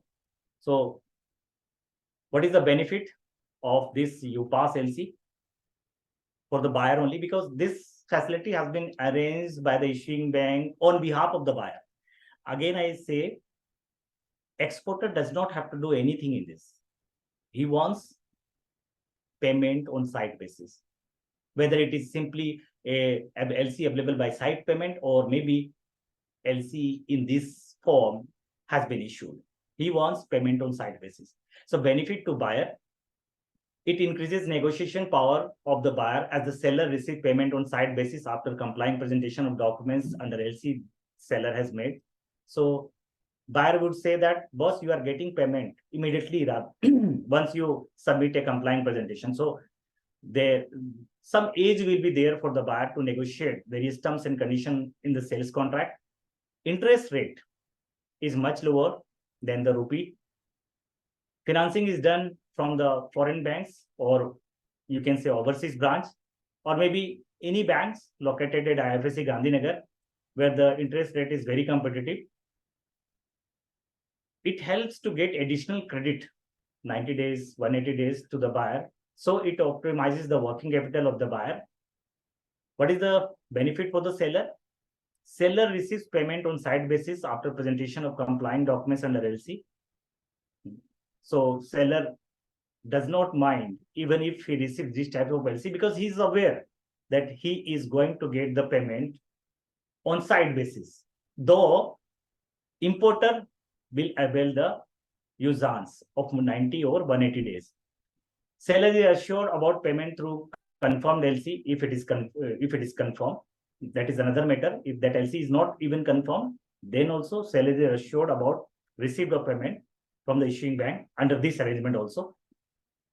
And since they are getting the payment on site basis, cash flow becomes good, as they don't have to extend the credit period. Actually, you can observe that credit period has been given to the importer, but cash flow has not been impacted as far as beneficiary's book is concerned, right? So these all are basically benefits. Benefit for bank. Obviously, bank, when they issue LC, they will collect issuing bank charges, and the bank who is going to fund this transaction, who is going to give money to the beneficiary on side basis and collect the amount from the issuing bank on due date, that funding bank also earn discounting charges. Okay, so this was basically UPAS LC, you can say, but please understand the word UPAS is not available. Okay, but this is one of the product many of the importer in India use. Okay, and many of the banks are really very aggressive, and they go for this type of structure to help the importer's client. Okay, so maybe you all are exporter, you can reverse that. So maybe nearby country, your importer is facing financial challenges. You want to have nearby country, if you say Bangladesh, for example. So obviously, a lot of challenges are there in everywhere, including this. So most of the time, you would expect that, boss, if I get site LC, it will be better. Obviously, for the exporter, site LC is better. But what if that applicant does not have that much of liquidity? So maybe this type of structure could be there, and you can get the payment as an exporter on site basis, and the importer may get some credit time there. Okay, 90 days, 180 days, depend on the relationship and depend on the working cycle, operating cycle of the applicant with the issuing bank. So both the side, this can be used, because ultimately as an exporter, we need to get business. I need to sell the goods, and I need to ensure that I get the payment on time. Okay, so that is what this helps. This type of structure will help you. If importer has got challenge, then maybe site LC we will not be able to receive. So we need to rely on the usance LC. So 90 days from the bill of lading. So documents will be sent by our bank to the issuing bank. Once acceptance comes, then only our bank may discount, okay, and give the money to us. So that is one aspect. So how this process flow happens, already I have discussed. So I have jotted down for your information here in detail. Okay, so I will give you the gist of that. A lot many things I have written. There is no need to go into very, very deep, but main reason for this type of structure of LC is to make it convenient for the applicant through applicant's bank to extend what finance to the beneficiary for an extended period, and for the beneficiary to obtain funds at site against complying presentation of documents under LC. So that is the main reason for this type of LC structure. So risk of financing is on the issuing bank and the applicant. Everything need to be done by the issuing bank in this type of structure. Exporter will not do anything except for shipment of goods and presentation of as per LC terms. That's all. He does not have to request his bank to discount this structure.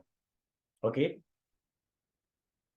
Everything is arranged by the applicant, and issuing bank basically on behalf of the applicant has arranged this. So UPAS credit operates in the following manner. So quickly we can see here, applicant and the beneficiary agree on payment terms in sales contract. Agreement includes that transaction would be under LC where beneficiary is to be paid on site. Applicant approaches his bank requesting issuance of LC with a request that issuing bank be agreed to finance the transaction on the basis of maybe 90 days, 180 days as per the operating cycle of the applicant. Issuing bank issues this type of LC where draft 90 days, 180 days usance drawn on issuing bank, or maybe this draft can be drawn on reimbursing bank. Who will be the reimbursing bank? The bank who is willing to fund. Okay.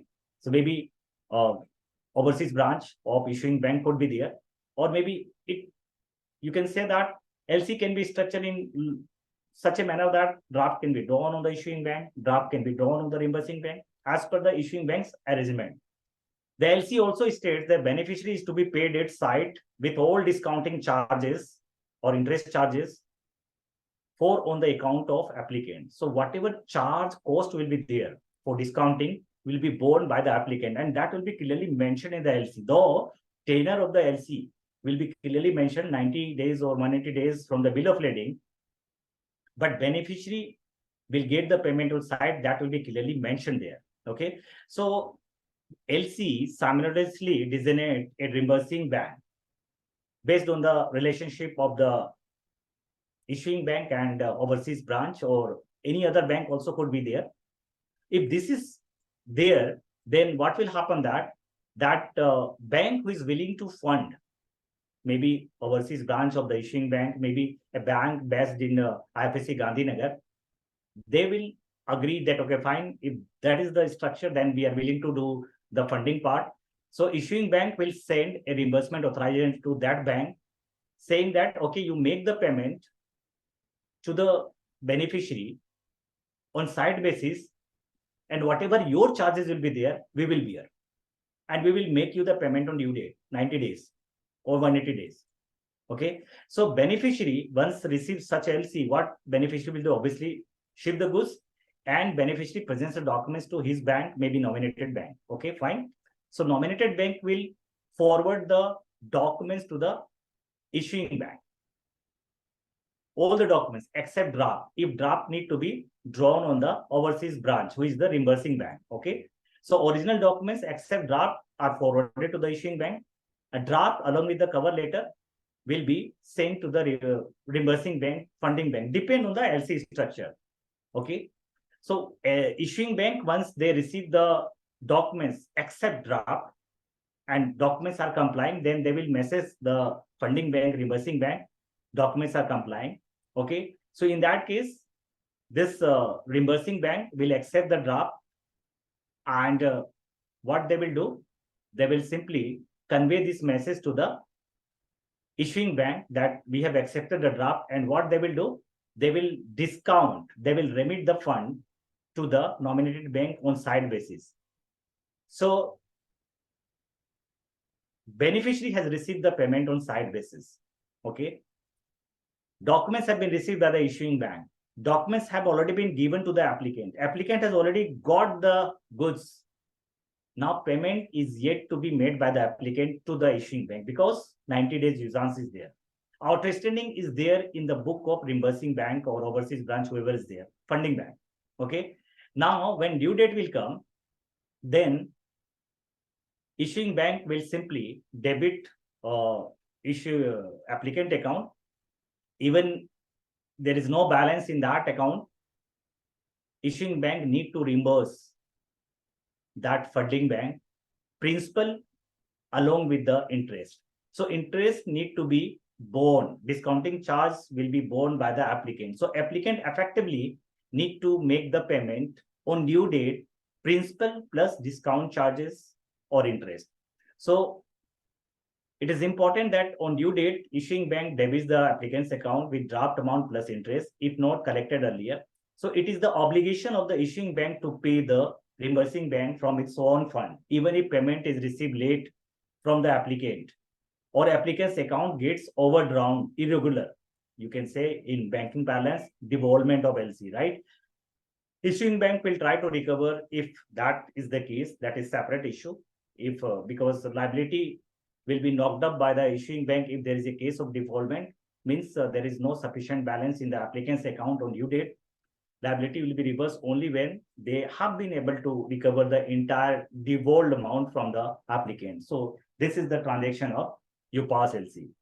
So this is from my side. So I have concluded my today's session.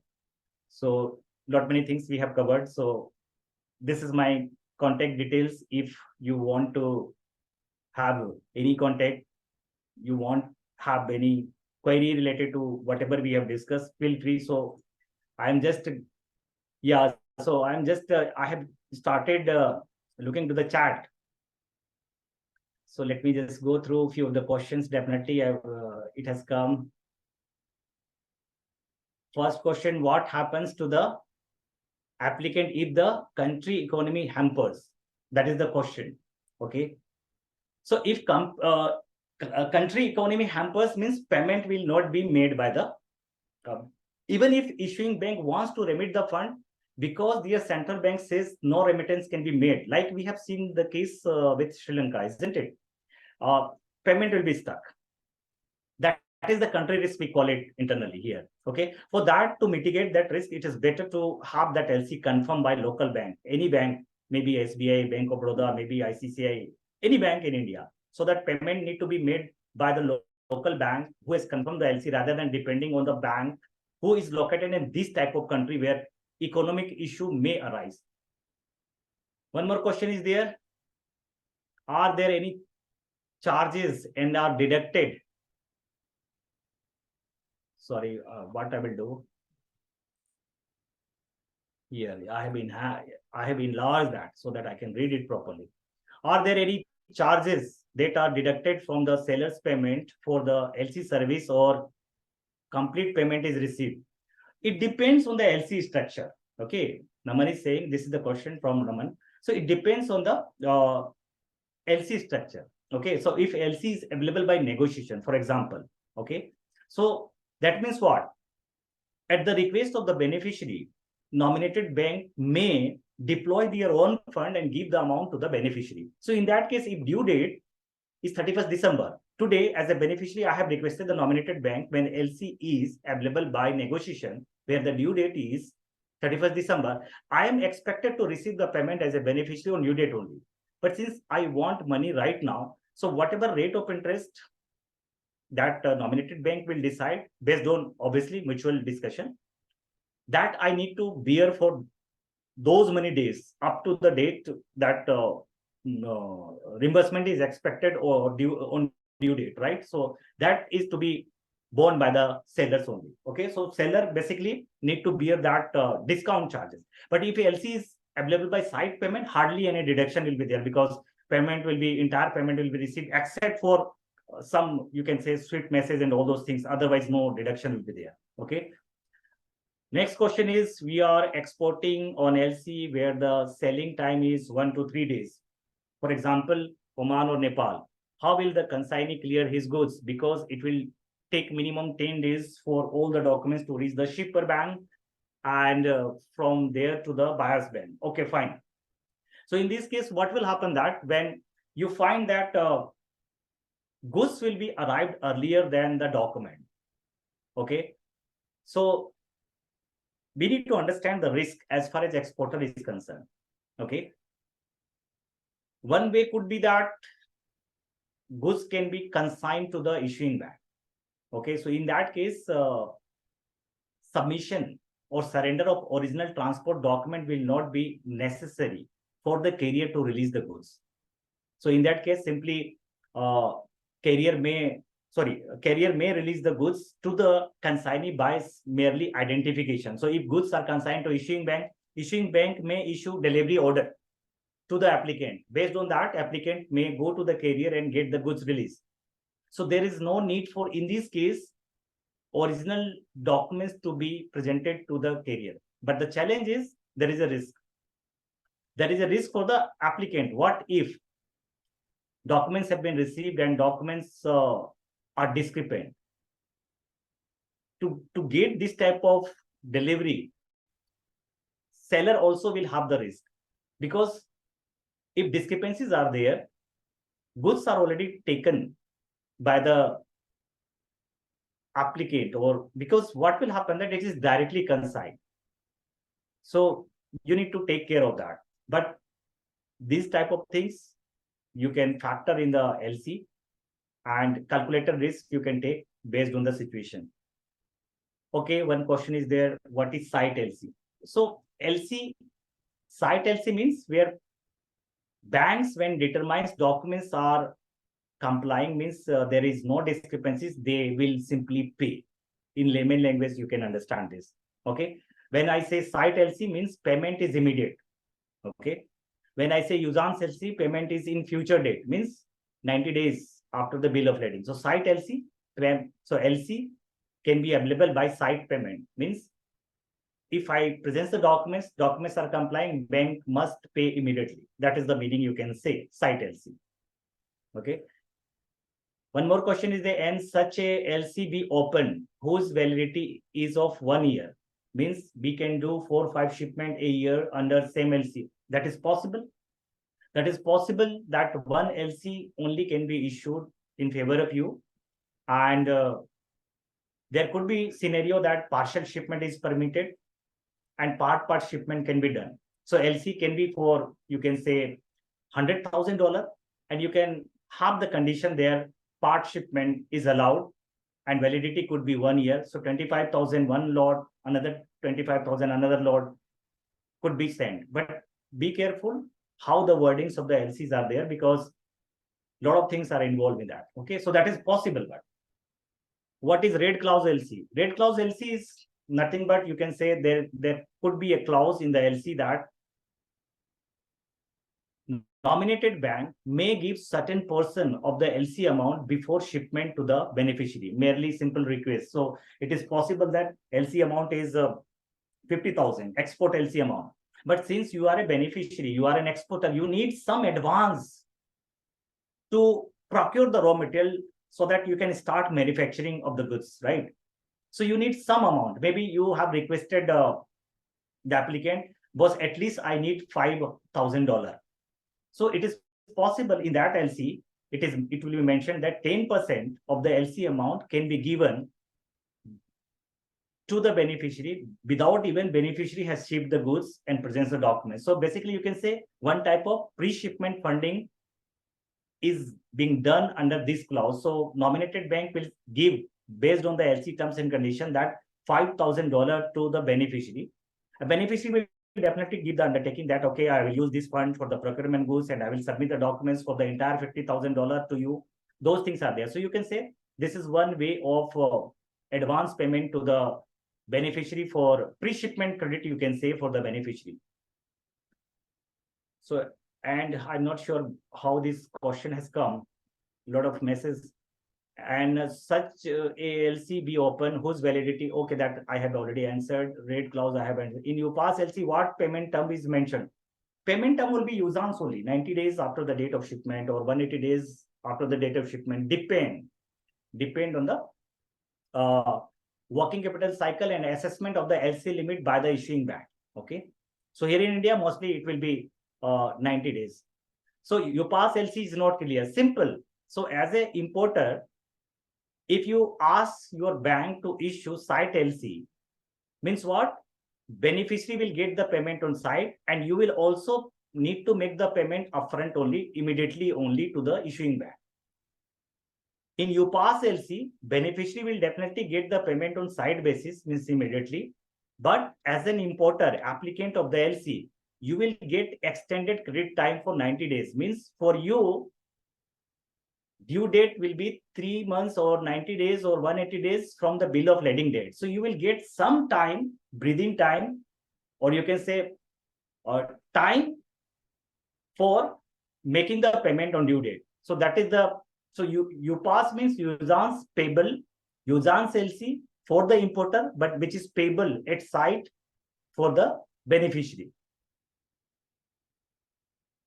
Okay, PPT was quite a bit. Can you share the PPT for better understanding? Yeah, totally. It is the call. So you can request the ma'am, Sunita ma'am, if she can share PPT. I'm okay with that. No issue. Will there be Q&A session separately? Yeah, I'm doing that because the presentation sir is not answering the legitimate question raised by the participant. I'm willing to answer each and every query, even if it crosses more than 2 hours, no issue. I'm there. No need to worry about that. Yeah, Deepika is saying, sir, I have some queries. Then next question, sir, please share the PPT with us. Thanks. I'm okay with this PPT to be shared with every participant. No issue. Hello, sir. For letters of credit, which has documents requirement at C-way bill, is the payment still secured from seller point of view? Since importer can take delivery of cargo directly without original bill of lading. Yeah, that is the correct statement. For non-negotiable CA bill, goods will be consigned to maybe most of the time issuing bank, but goods will be delivered. So carrier will not require original, you can say CA bill for release of the goods. But in that case, the challenge is that if documents are discrepant, banks are not liable to make you the payment. That is the challenge, because bank's undertaking is given to the beneficiary only when documents are as per LC terms and conditions. There is a risk for the seller if seller goes for this particular transport document, C-way bill, means non-negotiable C-way bill. Payment still secured. Payment will be secured for the seller only when all the documents are as per terms and conditions of the LC. Okay. So when I say terms and conditions of the LC, please understand it is a, I have used so many times complying word. If documents are complying. As far as UCP is concerned, UCP says complying presentation means document need to be in accordance with the terms and conditions of the LC. That is number one. Next, it says documents need to be as per the UCP various articles. And third, it says documents need to be as per the international standard banking practice. That is the meaning of compliant. Okay. So important for us to understand few of the concept of UCP as well as ISBP before we go for LC. So what is outside ABF? ABF means assess bank finance. So you are you have approached your bank. So they will assess the limit. Fund based means working capital, means CC, OD, whatever. And they will assess the non-fund facility also. How they will assess? They will prepare CMA. 3 years, 2 years past data, they will what you call it, analyze, and they will put the estimate for the current year which I had shown, and they will put the estimates for the projection for the next financial year. Okay, so based on that, whatever limit they will give, that we call it assessed bank finance. So for that already they have taken your concurrence that this is the sale you are going to do during 2023-24, and this is the sale you are going to do in 2025 March, and this is the profit you are going to do, and this is what the raw material you will procure, and all those things you have already given to the bank. But as an exporter, when you go to the bank with the LC, then if they fund you, that will not be treated as a part of working capital. It will be above than whatever it has been sanctioned. If your CC limit is, you can say 10 crore rupees, and fully it is utilized, so you will not be able to draw any amount because it is fully utilized. But if you go to the bank with the export LC with the document for 50 lakhs, they will not debit, they will give you the 50 lakhs, which is above that 10 crore. So this will be outside your credit limit, simple term. Query, if there is error in the documents after it is being submitted, what can the exporter do? Yes, if query has been advised or query has been told to you by the nominated bank, you have definitely right to rectify that. Okay, so few of the queries definitely, few of the, you can say, discrepancies can be easily rectified by the exporter. Like if there is any change in packing list, or you can say that any change in invoice and all those things, draft related. But yes, you can say like bill of lading will take time. Otherwise, it has to go to the actually carrier or agent, whoever is issued. If any correction is there, it may take time. But definitely you can rectify and present documents. Nobody has stopped you. If you are able to present the documents on or before the presentation period, which is given in the LC, absolutely fine. You can definitely represent, and nobody can stop you if now documents are compliant. Earlier it was not there. Now it is compliant. You will get the payment. In case of DP payment, with payment at 60 days, is payment secure to seller? And what does protest and do not protest instrument imply? So documents against payment means this is related not to the LC. It is related to the documentary collection. There I had told DP means documents will be released to the importer only when he makes the payment. So there is no question of 60 days payment terms would be there. That will come. So if payment terms is 60 days, means draft will be drawn by the exporter on the importer. So importer need to accept the draft for due date 60 days after, say, bill of lading and all those things. So before taking the delivery the documents from the importing bank, importer need to accept the draft. And on due date, if importer is genuine or willing to make the payment, if he makes the payment, then obviously importer bank will remit the fund to the seller. But what if importer does not make the payment on due date after 60 days? Effectively, seller cannot demand the amount from the bank, because bank has not given any undertaking as far as documentary collection is concerned. Then in that case, there is a instrument available to the seller, that is draft accepted by the importer. They may go for legal notice, and for that protest and other things could be there. Protest means it has to go to the notary, and notary fellow will definitely say that, okay, fine, default has taken place and protest has been made.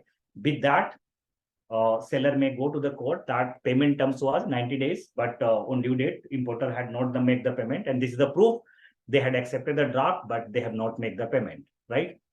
Difference between usance and site LC, and which one is good to go for the site LC. Once documents have been presented, documents are examined by the bank, they have found there is no discrepancy, they will make the payment immediately. Usance means it could be, payment terms could be 90 days after bill of lading.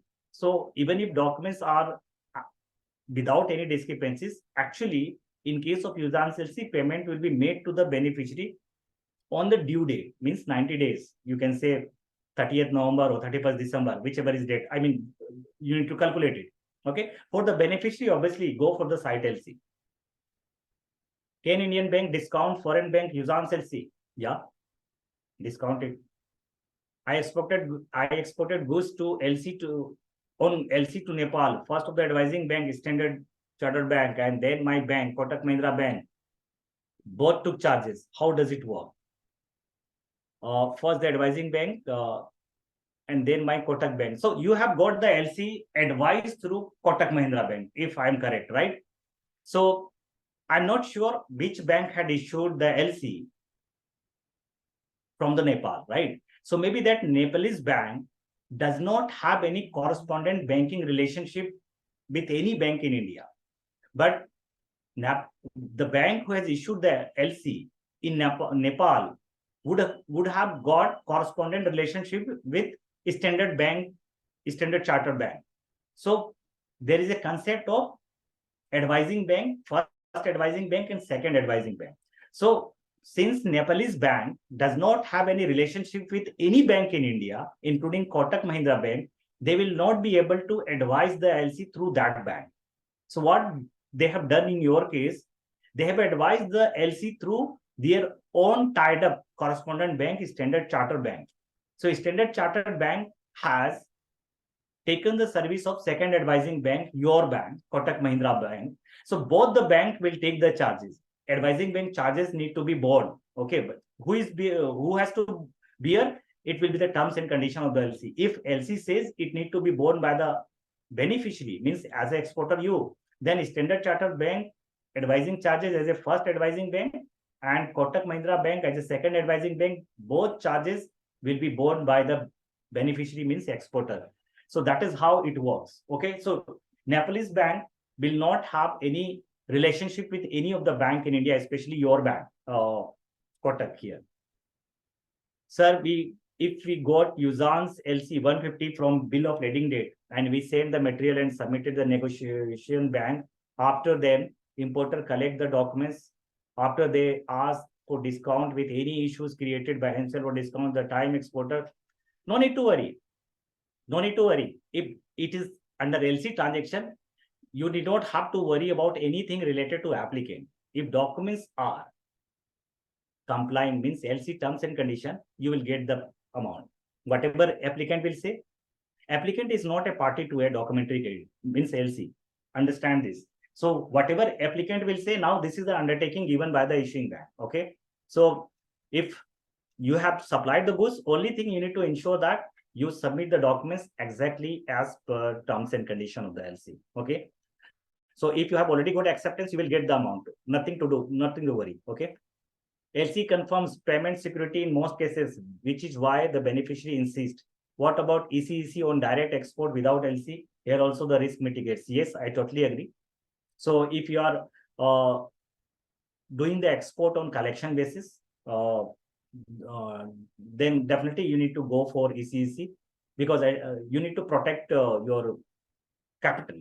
Okay, so definitely you can go, and always advisable to mitigate the risk of default of payment. And ICICI is a very good organization, protects you not from applicants, importers default, but country risk also is covered by ICICI. Definitely you can go. Okay. Can the exporter stop the goods if the importer denies to amend the LC? If there is any discrepancy in document. So documents will be presented only when shipment has been done. Okay. So please understand, goods to be shipped only when, as an exporter, you are very sure that each and every terms and condition of the LC you will be able to comply with, right? If you think that, boss, I am not able to give, so 5 documents are there, inspection certificate has been asked, but you think that you will not be able to give inspection certificate, then ask for the amendment before shipment of the goods, because you will not be able to give inspection certificate, isn't it? But if you have not asked, then documents need to be exactly as per LC terms and conditions. What if you have submitted the documents and now documents are discrepant and issuing bank has requested or requested the applicant to waive the discrepancies?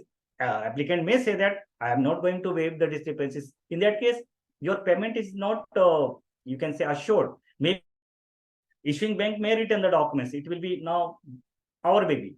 So be careful. LC, whenever we are dealing, read the terms and condition very carefully before shipment of the goods, so that you should be able to present documents exactly as per terms and condition of the LC to get the payment under LC. What is revolving LC and how it is different from normal LC? So long topics. Okay, revolving LC means it will be revolved each time. Okay, so you can say that you have got contract with one importer where you have decided that every month I will ship the goods for $10,000. Okay, that is what you have decided. So annually it would be $120,000, right? Total shipment would be for a year. So normal LC, you have received $10,000, you have shipped the goods, presents the documents, and documents was accepted and payment was made to you. Then for next month, what applicant need to do? Again, they need to approach the issuing bank and you need to receive the document, LC. You need to verify the LC terms and conditions. Everything is okay or not. So each and every time that process will be there. Document, you will receive the payment, you will expect that LC to come, then only you will ship. Every time applicant need to approach the bank for issuance of LC, means 12 LC you need to have for this shipment. Revolving LC comes to the picture, where it may be structured that whenever shipment is taken place, LC will be automatically reward. So once January, you have done the shipment for $10,000, you need not have to have fresh LC. As per LC terms, it will be reward for the another 10,000 for the next month. So that gives much, you can say, convenient for both. Okay. So every time, whenever shipment is done and documents have been presented under LC, it will be reward automatically. That type of structure could be there. So that is the fundamental thing of revolving LC. Is there any option of pre-shipment finance? Pre-shipment finance, the problem is that if you have, even if you have got the export LC, hardly any bank in India will take a cognizance of that, as that is the reality, right? You need to have normal working capital limit, CC limit with the bank, where within that CC limit, you need to mention that pre-shipment, post-shipment funding is included in that. So based on that, only thing you can do, if already working capital limit is sanctioned, you can show to them that, okay, I have got LC for $50,000. Please release the fund against that. So they will release the fund as a pre-shipment credit with the, and you will get the interest part benefit. Okay, but limit has to be there for pre-shipment. And merely if you have received the export LC, bank will try to assess each and everything. What is your background? What is your balance sheet? What is the collateral and all those things? Okay, so that is the challenge we have. Such charges are not clearly mentioned in LC, like reimbursement charges, suit charges, and etc. In the time of settlement, we receive the amount with deduction. How manage this type of thing? No, charges will be there. Maybe we have not understood. It will be clearly mentioned that all the charges outside applicant's bank would be on account of beneficiaries. Somewhere it will be mentioned, because it has to be clearly mentioned. This is the normal banking practice, that all the issuing bank country charges will be on account of the applicant, and all the outside country charges will be on account of the beneficiary. So please read the terms and condition carefully about that. Okay, so because charges has to be taken either from beneficiary or either from applicant. Bank will definitely, reimbursing bank charges definitely bank will take. Okay, either applicant need to bear through issuing bank, or you need to bear that charges. That is how I will say. If you go to Uzan's LC 150 from bill of lading and we send the material submitted, that I have already answered. Sometimes documents are not as per terms of LC, and issuing bank requests applicant to accept the documents with discrepancies. In that case, issuing bank make the payment. No, issuing bank will not make the payment till the time they get the waiver from the applicant on the discrepancies. That is expected. Okay. If discrepant documents are there, then there will be the case that issuing bank may find challenge to recover the amount from applicant, because applicant definitely would say that I had requested you to issue the LC. This is the LC request letter where I had asked this type of condition, and documents have not been presented, and you have made the payment. I will not reimburse you. There will be dispute. So you can say almost all the time, if applicant does not accept the discrepancies, issuing bank will also not accept the discrepancies. Okay, that is the case.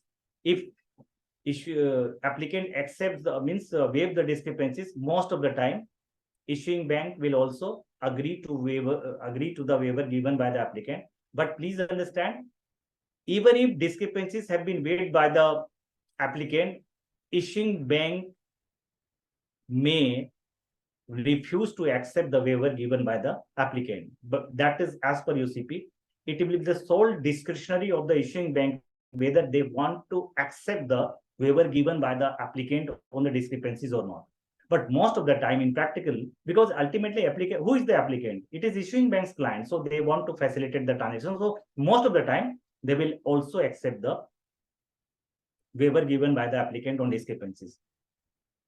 While discussing the responsibility of applicant, you have discussed cash margin. Can you explain cash margin? I'm not sure what is the question. Risk part. Responsibility of the applicant. Okay, you have discussed cash margin. Okay, fine. So if you have if you have got limit, so you have got 10 crore limit. So they will say that, okay, 10% will be cash margin or 20% will be cash margin. Means to that extent, you need to deposit the amount with the bank. Okay, so if you have gone for issuance of LC worth $10,000 and maybe notional rate 84 if apply, so the value will be at lakh 40,000. So 10% of that amount you need to keep as a fixed deposit with the bank if the margin is 10%. But if you do not have any LC limit with the bank and you have requested to issue LC for $10,000, so they will calculate the same thing. I mean, they will multiply 84 notional rate, they will take what is the dollar rate, and they will take 110% of that amount, taking the cushion that tomorrow when dollar may fluctuate, so they will take 10% cushion there. So they will request not only 100% cash collateral with them, but they would usually ask 110% fixed deposit you need to place to get the LC issued from that bank if you do not have LC limit. Can we export goods by taking some advance payment and rest on LC? Definitely, you can do that. How the LC shall be drafted in that case? Simple. I mean, if you have taken 10% advance, 90%, so if total value of the contract is 100,000, so 10,000 advance you have taken 10%, rest is 90,000. So LC will be issued for 90,000 only. Okay. No, will we need to amend the invoice now? Invoice will be for $100,000, $1 lakh only. Okay. There you will mention while you present the documents under LC that advance received $10,000, rest 90,000 you will present in the same invoice because you have already got it. So $90,000 you need to ship under LC, 10,000 you have already received. Who will select the advising bank? Is that the seller or issuing bank? It will be the call of issuing bank. But definitely as a beneficiary, you can also ask that this should be the advising bank. Totally fine. Banks are assuming blockchain LC, whether UCP applicable on the same. See, UCP, so blockchain LC, it is, we are going towards that. Whatever way, okay, so whatever way, simple. When LC is subject to UCP 600 means we are talking about the physical documents. Okay. So if we are talking about the electronic presentation, for that eUCP is there. Okay. So that LC need to be issued under eUCP. Instead of LC, can we do trade with SBLC? Absolutely. You can do the trade under SBLC. SBLC is basically, you can say, a guarantee that in case of default made by the importer, buyer, you can claim the amount from the issuing bank of the SBLC. You can do it.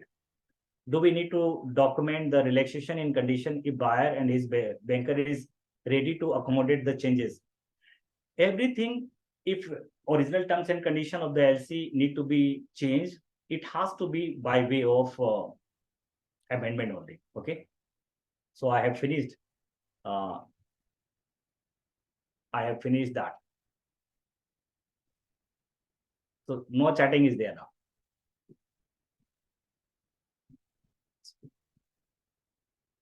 One more has come. Can you share document need to complete LC in case of exporter? So basically, you need to present the documents as per the LC terms. Okay. So lot many things we need to learn as far as LC is concerned, because I have told you that it is not only the terms and condition of the LC. Complying presentation means documents are as per LC terms and condition. Documents are as per UCP various rules. Documents are as per international standard banking practice. Okay, so those things are there, but definitely, I mean, a few of the checklist is available, so that could be the. Okay. Okay, so okay, food process, fine. So no, if no question is there, then okay, I can close the presentation. Again, something has come or what? So I will share the PPT to the team, FIEO. If they wish, they can do it. Okay. Yes, we will share the PPT and the recording with all the participants. Yeah, absolutely, no issue.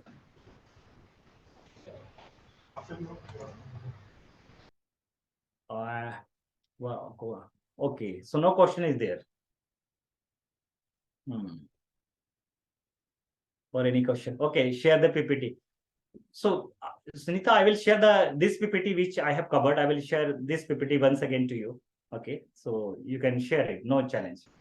Yes, sir, we will share Okay. after receiving from you. I Yeah, yeah. think most of the queries were handled by you nicely. No more queries. I am also looking.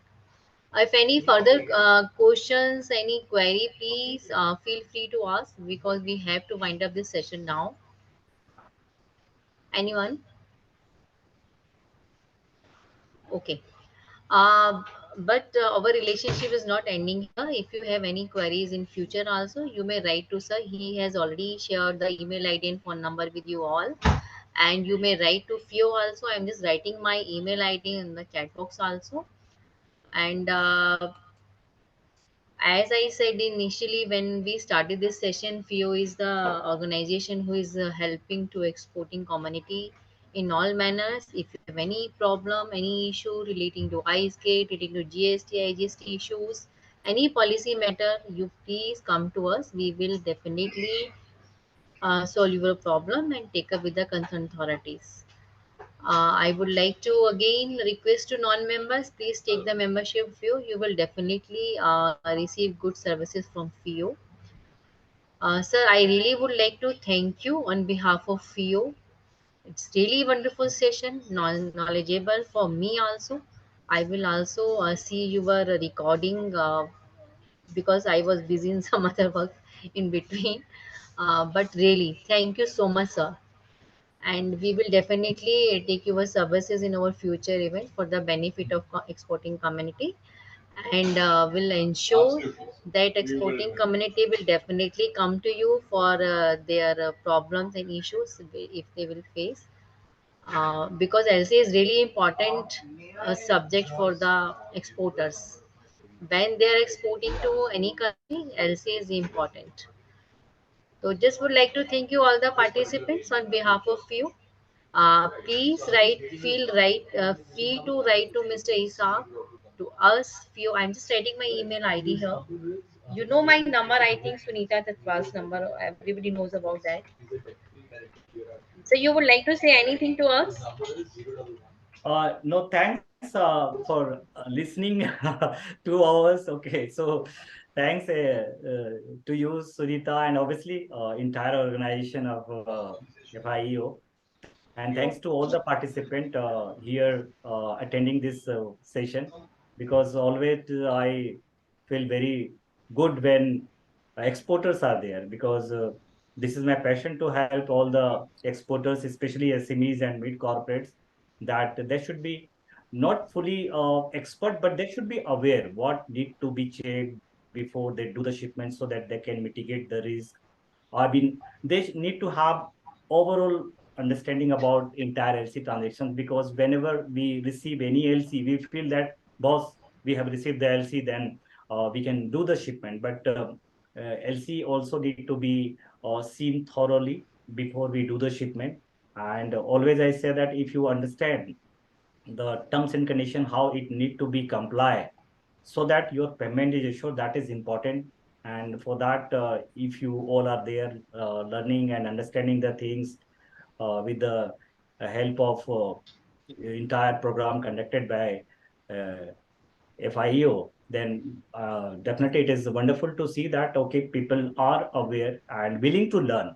That is good thing. And always I would love to uh, give any of the. I mean, if you have any query, definitely you can contact me. You can WhatsApp me. You can mail me. I will be happy to answer, help you in any of the query related to document recovery. Right. So thank you so much, FIEO today. So Sunita, especially thanks to you from my Thank you. side. I really would like to. I After listening you, I would like to organize a session on LC maybe on regular basis. After 3 months, we'll take your services. We'll start batches for that also, because this I know that LC is very important for this while they are doing business to any country. And I'm thankful to my team also, who without their help this event will not be successful. Thank you Jaspreet, thank you Arpan for successfully organize this event. Thank you Mr. Isaac once again. We will again come back to you will with our events. Thank you all the participants, have a nice evening. Bye bye to all. Thank you. Thank you sir.